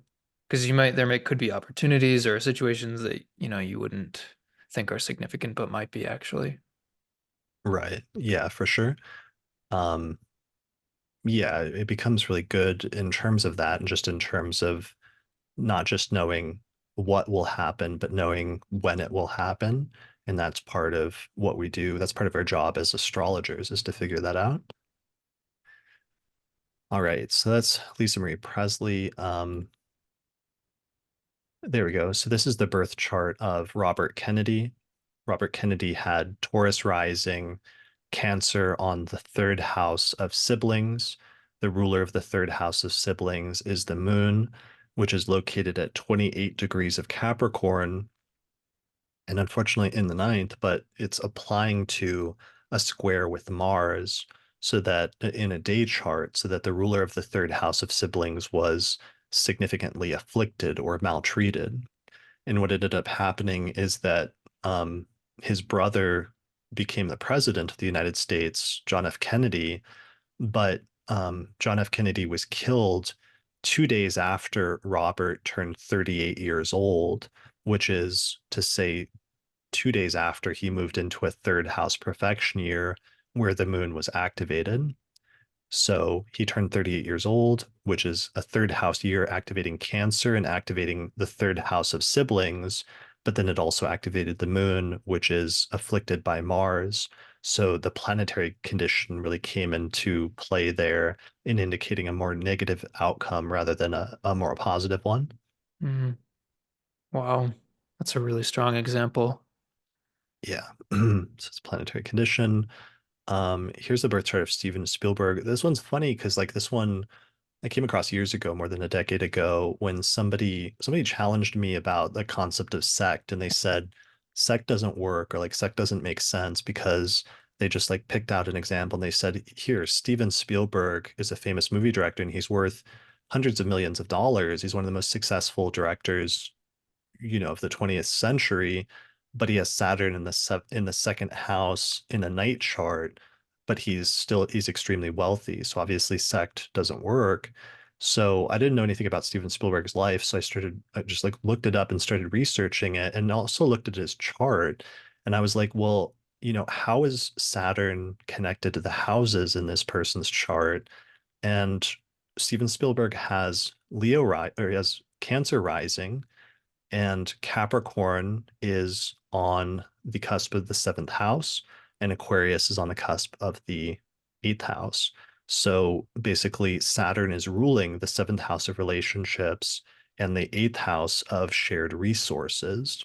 And it's located in the second house of the native's personal finances. So what happened is that when Steven Spielberg was 42 years old, he went into a seventh house perfection year, which activated the seventh house of marriage and partnership and relationships.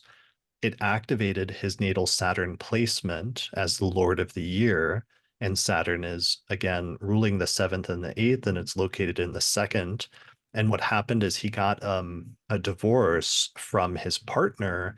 And there was this famous incident where he had um, somehow like they had had some sort of like prenuptial agreement, but it was written on a napkin, and the judge looked at it and he was like, "What is this?" And he threw it out so that it nullified the prenuptial agreement that they evidently had. And then as a result of that, his ex-wife then got an estimated $100 million, which was half of his fortune at the time. And at the time, it was actually the most costly celebrity divorce in history. And I think it still is ranking up there with one of the most costly celebrity divorces in history.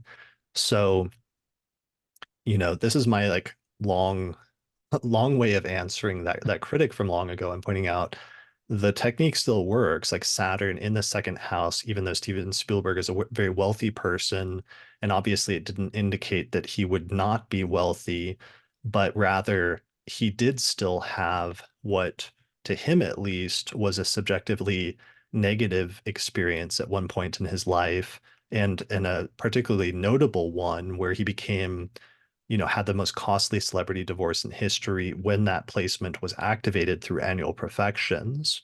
And at least for him, he experienced something that presumably he experienced as subjectively negative. So, yeah, that's another example of Hmm. that.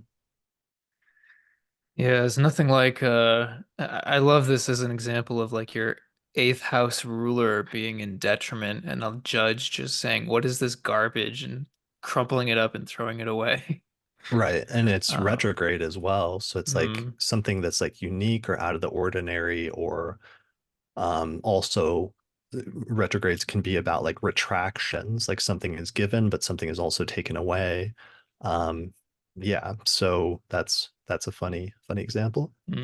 and disobedience too, I've noticed with retrogrades, Mm. rebelliousness and disobedience, and it's kind of like writing your prenup on a napkin is a little unusual. Yeah, it's a little out of the ordinary, evidently not recommended. I do enjoy napkin astrology, like when you're out with a group of astrologers and you're like talking astrology and you start looking at each other's charts at conferences, like writing a chart out on a napkin is a very common experience, but that's That's a much more great. positive use of napkins. Yeah, yes. Yeah. All right, so that's Steven Spielberg.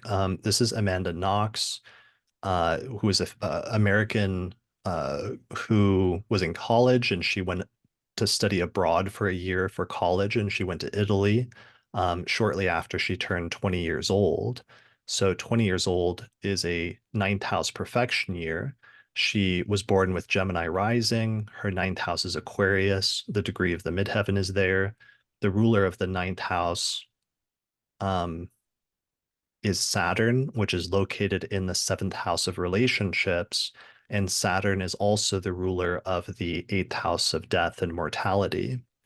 And so what happened is in this year, she went to study in Italy. She had a boyfriend and she had a roommate out there in Italy. She's originally from America. A few months into her stay, her roommate was murdered, basically. And then Amanda Knox and her boyfriend were accused of being involved in having done the murders. And initially, she was convicted and sentenced to 26 years in prison. But she continued to like plead her innocence and say that she had nothing to do with it. Um, and later she ended up being acquitted and actually being exonerated. And they said that it was a false case that didn't have any basis. So she ended up evidently like not doing it and being freed and then going back home to America or to the United States. So this is an example, particularly because it's like it's tying in all these topics of like the ninth house and foreign travel in foreign countries, the eighth house and like death and mortality, and the seventh house, which is relationships, and the fact that it wasn't just her, but also her and her boyfriend were charged with this and convicted initially, but then eventually both of them were set free. Wow. So, Just so wrong, yeah, wrong person at the wrong time, kind of, but yeah, wrongly well, accused. well, and that's something because I had another example of that with Reuben Hurricane Carter in the episode on the Lot of Fortune with Kira a few months ago, where he was also wrongly imprisoned. Interestingly, actually, that was also another, in his case, it was like a retrograde Mercury that was like ruling the Lot of Fortune that was tied in with it. But in this case, it's interesting that Saturn is again retrograde and the idea of like a false report or things going awry. Um, but yeah, that's obviously a very unique situation that she found herself in, and that um, it's something then that she became known for and will always become known for to some extent, even though she's now gone on and she's doing other things with her life and pursuing other careers and other successes and things. But um, the placements didn't just show a distinctive scenario, but also the activation was perfectly timed based on the annual profections. Mm. It's also worth mentioning that the degree of the midheaven is there in Aquarius, and this is something that she received worldwide notoriety from at the same time. All right, so that's that one. I think the last one is just Carl Sagan. So this one, he was a famous astronomer, cosmologist, astrophysicist, and astrobiologist, and he wrote the original Cosmos television series, which was like a wildly popular television series about the cosmos and the solar system and about promoting basically science. Essentially, it was a great he was a great promoter of science and science learning. So the Cosmos series premiered in the fall of 1980, and he was in a 10th house profection year, which activated Aquarius.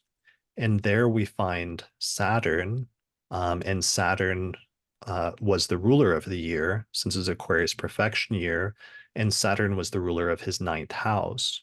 So it was activating the ninth house, which relates to astronomy, to education and teaching, but also to foreign travel in foreign countries. And one of the things that I thought was interesting is that the series ended up becoming so popular that it was viewed more than half a billion people across 60 different countries.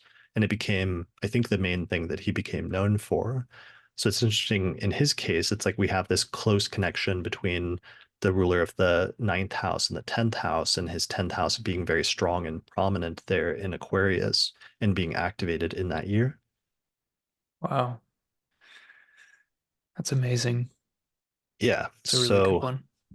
that is the initial technique, which is just paying attention to the ruler of the year and that house being activated, and then whatever house the ruler is located in being activated as well. The second part of the technique, or the other way you can determine when the ruler of a house will be activated, is when the perfection comes to a sign that contains a planet. The house or houses that that planet rules will be activated in that year, which sounds complicated, but it's actually pretty simple. Um, Here's Ted Kennedy's chart. He was the other brother of John F. Kennedy, and John F. Kennedy was assassinated in 1963. And Ted Kennedy, the native owner of this chart, he was 31 years old when his brother was assassinated. And 31 is actually an eighth house perfection year. So his perfections came around to the eighth house, and the eighth house not only activates the topic of death just by virtue of activating the eighth house, but in activating Leo, Jupiter is located there in his birth chart. And as we talked about earlier, Jupiter is the ruler of his third house of siblings. So in this instance, the perfection year is activating the ruler of the third house of siblings, which is located in the eighth house of death. So it therefore is activating the houses that the planet rules. Hmm. Yeah, also activating the 12th house too a little bit, the Sagittarius ruling the 12th. Yeah, it's activating the 12th house, which Jupiter, which is the place of loss.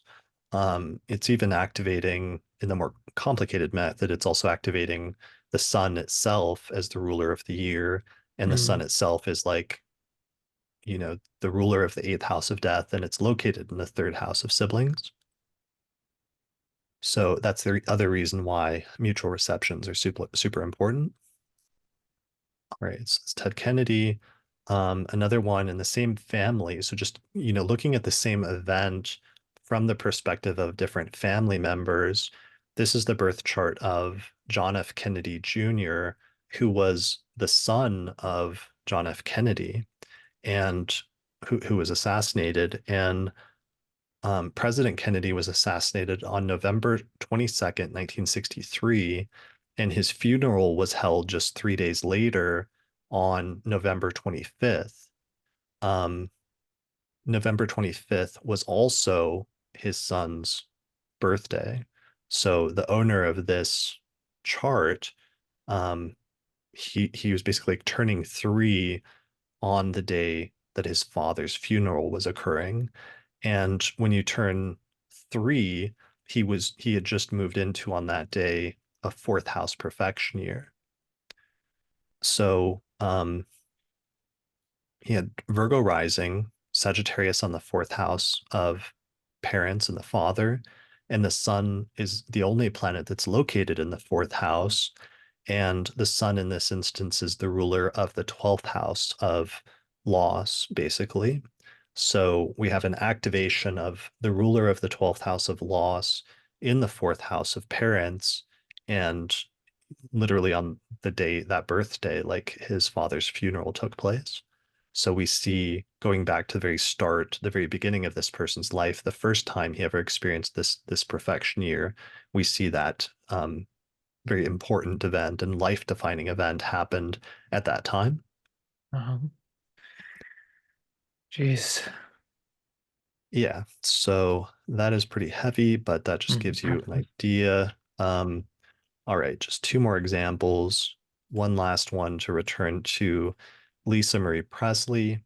Um, we talked about how, the day that she turned 25, she was in that second house perfection year, which activated Mercury as the ruler of the second house, which is placed in the eighth house of inheritance, but also she has Jupiter located in the second house of finances, and Jupiter itself is the ruler of the eighth house of inheritance.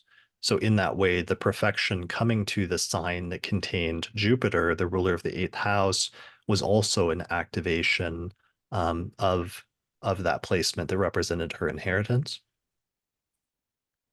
So that again explains why mutual receptions are important. And then finally, to give one last example, this is the birth chart of a native who has the ruler of the fourth house of the home and living situation in the ninth house of foreign travel. So they had Virgo rising, Sagittarius on the fourth house of the home and living situation, and the ruler is Jupiter, which is located in Taurus in the ninth house of foreign travel and foreign places. So, what happened is that the native grew up for his entire life having this just strong urge to live abroad that he had from a very young age.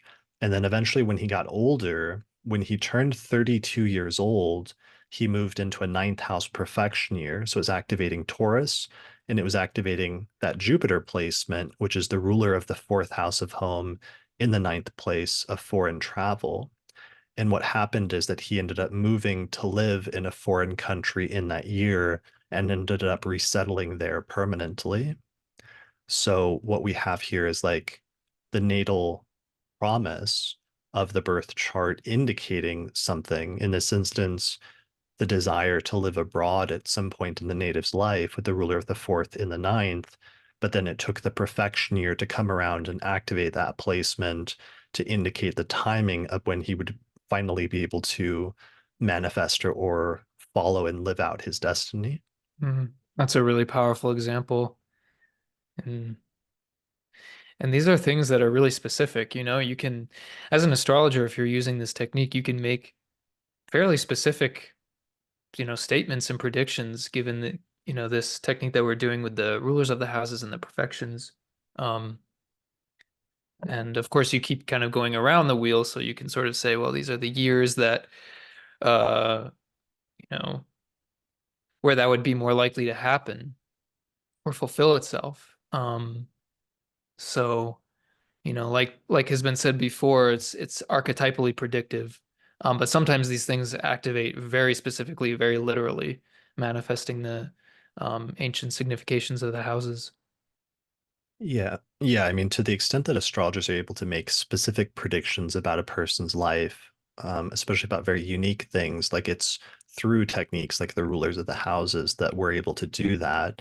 But then, yeah, and through this, we can obviously see how you can make some very specific statements about some of the most defining characteristics about a person's life through the rulers of the houses.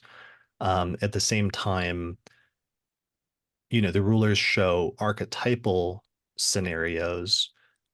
And to the extent that they show archetypal scenarios, the trick is to figure out what the archetype is and to be able to describe that and to find a good middle ground between describing the broadest possibility of how to describe the overarching umbrella concept that is behind, the connection between two houses and how you could synthesize the meanings of those houses together. But then from that to also try to get as close as you can to specifying some specific outcomes, especially through the analysis of the condition of the ruler and other things that can help narrow down the range of possible manifestations so that you can kind of like squeeze the archetype and take it as far as you can towards making the most specific possible statement that you can make.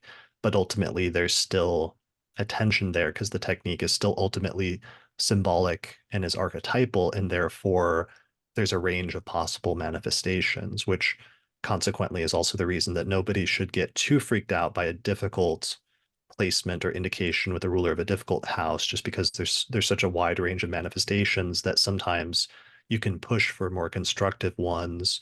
And we've seen, even though we've seen some very negative ones, we've also seen some more constructive ones where people have done very positive things within the context of working with, people who are in a more difficult set of circumstances. Absolutely. Yeah, like for example, Saturn, Saturn doesn't always mean something negative. It might just mean not right now. It might mean a delay. It's not going to happen. You're going to wait actually for this thing. Right. And it's like you might not want to wait, Mm, but sometimes in retrospect, like let's say at the end of your life, you end up realizing that waiting was the best thing you could have done because then the thing that you were truly meant to do came at the time that was right. Um, mhm. and you become appreciative because then maybe it's like the right person who you were meant to meet came along at that right time, even if there was, let's say, a delay or something like that. Right, right. Yeah. Yeah. So the rulers show, to give some concluding remarks, the rulers show archetypal scenarios. It shows how different parts of our life are connected, sometimes in very unique ways, but very interesting ways, which is it's all part of what makes us unique as individuals, is the unique experiences that we have, and sometimes the things that make our life different from somebody else's life is those unique crossovers between different topics and different houses in our chart, that produce or at least correlate with some of the most unique experiences that are specific to us. Mm, Um, it also shows the rulers of the houses how different people play a role in our destiny, and how while the first house and the ruler of the first house represents us in the chart, um, the other houses and the rulers of the houses, sometimes they're about other people and the role that other people's destinies and other people's fate has when it intersects with ours in different ways. And that's a really important component in astrology that needs to be explored more because, and this is something that's kind of new and has been a little bit unique in my research that I've been trying to promote through the podcast and through my research in Hellenistic astrology is recovering an astrology that's capable of making those more concrete statements about other people in our lives and recognizing that in 20th century, like late psychological astrology, they had more of the view that the entire chart is you and the entire chart is like different parts of your psyche. But from a more ancient astrological perspective, it's clear that sometimes different parts of the chart are not you. They're representing like other people that are in your life and how those other people and their lives intersects with yours in important and interesting ways. And making those sorts of conceptual distinctions, I think, is very important for being able to, make statements about a person's birth chart, to time things, or even to make predictions. Mm. Yeah, it's really it's really amazing because you're weaving together other people's like fates with someone else's fate. Those are things are coming together and showing up in through houses and through different planetary patterns. So Yeah, yeah. it makes me think of in a recent episode, both on I think in the Lot of Fortune episode with Kira, but also in the Proclus episode I did with Jose last month, we talked about Plato's myth of Ur and how in the myth of Ur, it's talking about the story about people prior to incarnation, their souls like descending eventually through the planetary spheres, but they meet that there's these three goddesses on the outer periphery of like the cosmos, and that they're like turning the cosmos, and that those three goddesses are the three fates, the three Moirai, who are like weaving the fate of destiny that like that extend the what is it, the thread of destiny, that measure it and then eventually cut it. In Plato, they're actually turning the spheres of the planets. And I think here, as you were just saying, with this technique, we get really close to that conceptualization because we're almost like taking the different parts of the chart and the different threads and then showing how those threads can be extended to other parts of the chart and other parts of the life. And that the way that our fate and the fate of different people in our lives, that their fate sometimes becomes intertwined with our own. Hmm. Yeah. Yeah. Yeah. So, other points to reiterate, the condition of the ruler of the house makes a huge difference. That's the next step after learning this technique, is you really have to get good with learning planetary condition, um, because that's crucial to really understanding how things are going to go, is understanding how to analyze what the situation of the planet is in a given chart. Yeah, and another thing, I don't know if you were gonna get to this, but like you mentioned it before, but one thing that we take for granted is birth times. Having an accurate birth time is crucial for this. And one thing that I've learned from doing readings with people is that asking someone for their birth time is usually like not enough. Like you have to I've what I've noticed is useful is to ask someone like what their birth story is, or if their birth time is written down on their birth certificate, because a lot of times people will say, oh yeah, this is the time I was born, but it wasn't really written down on the certificate that way, so they find out that they were maybe off or completely wrong. So yeah, I find that that's also a really crucial factor for being able to do this. Yeah, that's a great Yeah. point, that the birth time is required for this technique, and that you have to know at the very least the rising sign needs to be accurate in order to study the rulers of the houses, and that's one of the reasons why knowing your rising sign is so important, and especially the closer you can get to knowing the exact time of birth, the better. Because if your rising sign is wrong, it's going to throw off the houses, and then all of the rulers of the houses are not going to be correct for you either. So that's actually really crucial precursor for this technique. Yeah, definitely. It also, though, it then conversely becomes one of the ways that you can rectify charts, though, is through the rulers of the houses. Because if you, let's say, you know that the birth occurred within a 1 or 2 hour time frame, and that you have like two different possible rising signs, one of the things you would, if you're trying to narrow down which rising sign it was, one of the things you can look at is what the rulers of the houses are in each chart so that you can kind of like reverse engineer what the correct chart is. And that's something I've talked about extensively as like a tool or like a hack for rectifying charts in a previous episode on birth chart rectification. Hmm. Yeah. Yeah, and also just like what are we saying is the moment that the chart is impressed upon the person? You know, I remember hearing like the moment the infant takes their first breath, it's like they're separate entity from their mother, and that at that moment, that's when the chart they become an, you know, a separate individual person, and then that's when the chart is kind of ratified, so to speak. But like I had a and yeah, I would be curious to have you weigh in on that. But I had a client once who um was born where they were a C-section and they weren't able to breathe on when they were taken out, and so they had to be assisted with breathing. And so it's like, well, how do you consider like is the first breath when they were assisted being, you know, with the whatever they were being assisted with to breathe, or when they took their breath on their own, which was only a few days later after that. You know, those are kinds of questions are tough to, I think, to um, tough questions that come up when it comes to birth times and um, deciding when that is. Yeah, I mean, I don't think it's that tough because I think it's based on a misconception that it was the moment of first breath.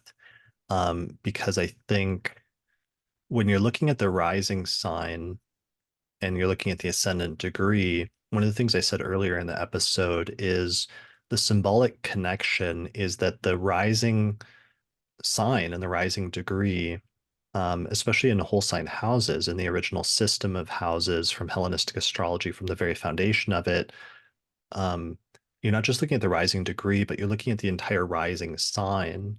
And so what you have there is a process, it's a dynamic process of the um, part of the sky and the cosmos and the planets that are hidden underneath the horizon, underneath the earth from our vantage point. They rise up over the eastern horizon and they emerge into view and they become visible. Just like if you go out at sunrise in the morning, you start from a point where it's completely dark and it's darkness, but then it starts getting brighter and brighter and brighter, and the sun starts slowly emerging, just like a person who's like starting to be born or starting to emerge from their mother until eventually the sun itself peaks up over the eastern horizon and then eventually emerges into complete view. That's, I think, the paradigm of the birth chart and of the moment of birth. It's the moment of the emergence in some way of the native, but also the separation of the native, where, you know, at first when the sun is emerging, it's almost like stuck to the earth, or it's almost like a part of the earth from our vantage point. But then eventually, once the full orb of the sun pops up enough over the horizon, you can see that it's a distinct entity. And I did some research in writing my book on like ancient embryology and views about this. And it seemed like some of the ancient people, and especially the ancient Stoics, had this analogy or this idea that the baby is kind of like the analogy that they would use is it's kind of like a piece of fruit that's growing on a tree, where for a long time, the fruit itself is just a part of the tree. And we just, as we're watching it grow initially, we're just seeing it as being an extension of the tree. And in the same way, the ancient people at least viewed the baby as part of the mother's body and as an extension of the mother's body. But then eventually, at the moment of birth and at the moment of emergence, suddenly the baby becomes separate from the mother's body and becomes its own Mm. entity in the same way that a piece of fruit that grows on a tree eventually, at some point, matures and ripens and then drops off the tree on its own and becomes a piece of fruit and like a separate entity. I think that's closer to the paradigm of what's important. And even though there were probably some important things about breath and these notions of life breath and other things like that in ancient astrology that may have been important in parallel or as adjacent things, I think there's something about the symbolism that's still accessible to us about the notion of planets emerging from the horizon and the native emerging from the parent that are probably the most important things to focus on as the paradigm for this. Mm, okay. That makes sense. Okay, yes, thank you. All right. Get me on these I little know these topics and yes. I'll just go because I tried very hard in studying ancient astrology. I wanted to go back to the roots and understand everything and not take anything for granted and be able to answer any question that came up about what are the fundamental principles of astrology. So I've always tried to not take things for granted and to research that stuff as much as I can. And in doing so, I think oftentimes by going back to ancient astrology, you can understand the origins and the foundations of everything. And I think that's really important. And that actually leads me to my concluding point, how I usually conclude this lecture when I used to go around to conferences and give it is by saying that techniques like this, some of these ancient techniques, we've recovered relatively recently. But I think it demonstrates, like, especially with these example charts, the value of studying the ancient traditions. And that ultimately, by going back into the past, we can create a better astrology for the future, not by going back into the past and staying there, but instead by going back and bringing some of the best pieces from ancient astrology forward into modern times, and then synthesizing them with some of the great advances in astrology that have happened over the past, century or two, so that it's really a balance of both. And that's one of the ways that I ended.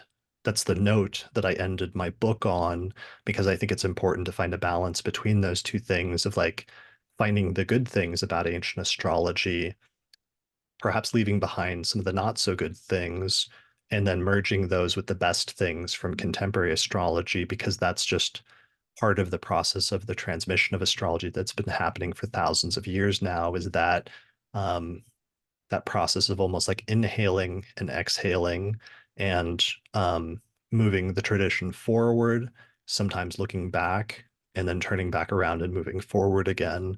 And that's sort of one of the stages that we're in today with the contemporary astrological community. Definitely. Yeah, it definitely seems to be what we've been doing the past 40, 50, 60, 70 years. Yeah, exactly. Yeah.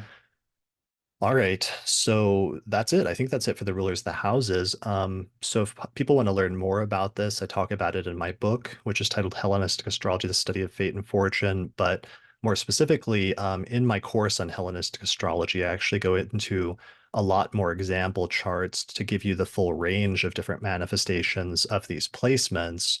And if you wanted to learn more about this topic, I would recommend that. So you can find out more information about that course at courses.theastrologyschool.com.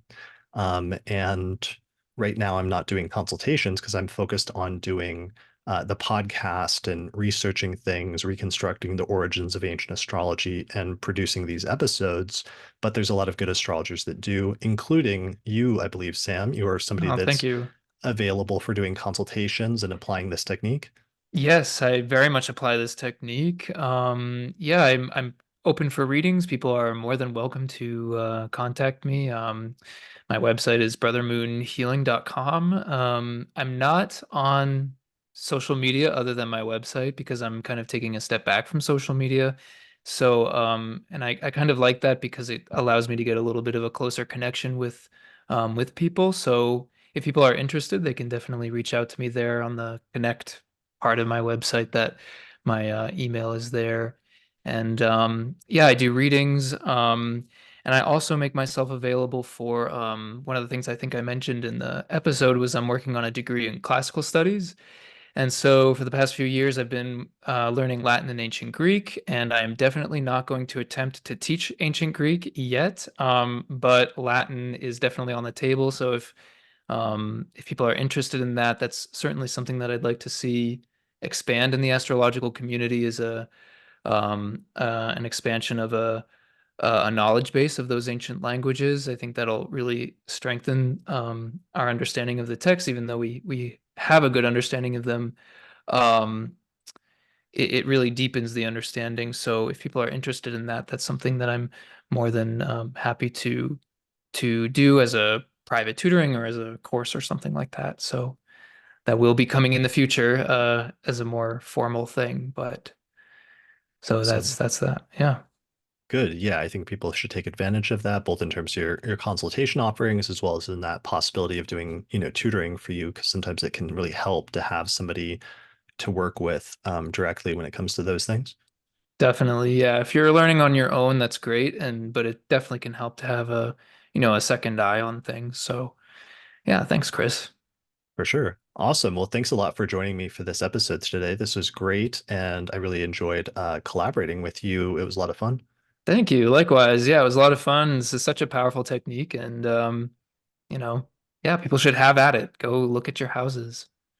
Yeah, well, I hope people will drop us some comments in the comment section below this video on YouTube and let us know what unique combinations of the rulers of the houses you have in your chart and some specific ways that that's played out in your life, because that's my favorite thing is hearing people share their personal stories, because then you really get, I've given like we gave like the Cliff Notes version of a bunch of these stories, but in reality, when you sit down and talk to a client or to another person about the rulers of the houses, the meanings are much deeper and much more rich when you hear a person's entire life story.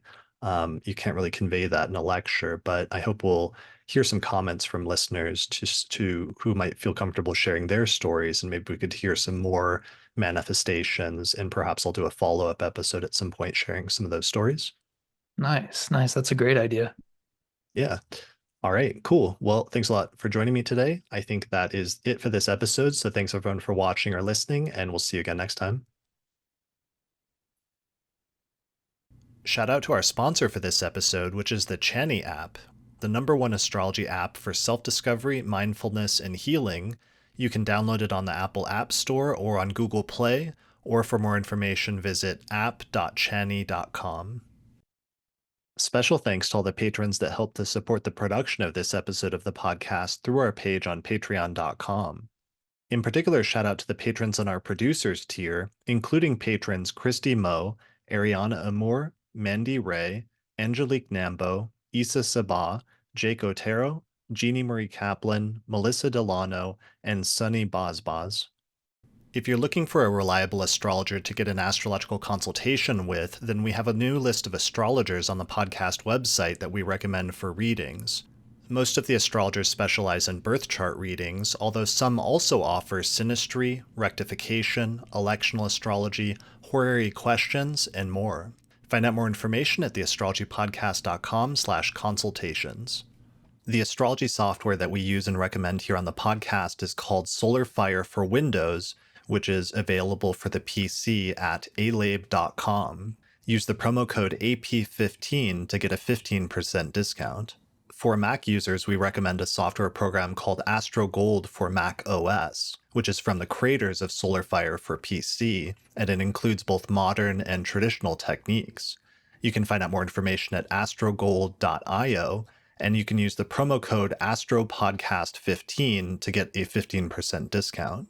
If you'd like to learn more about my approach to astrology, then I'd recommend checking out my book titled Hellenistic Astrology, The Study of Fate and Fortune, where I go over the history, philosophy, and techniques of ancient astrology, taking people from beginner up through intermediate and advanced techniques for reading birth charts. If you're really looking to expand your studies of astrology, then I would recommend my Hellenistic Astrology course, which is an online course on ancient astrology where I take people through basic concepts up through intermediate and advanced techniques for reading birth charts.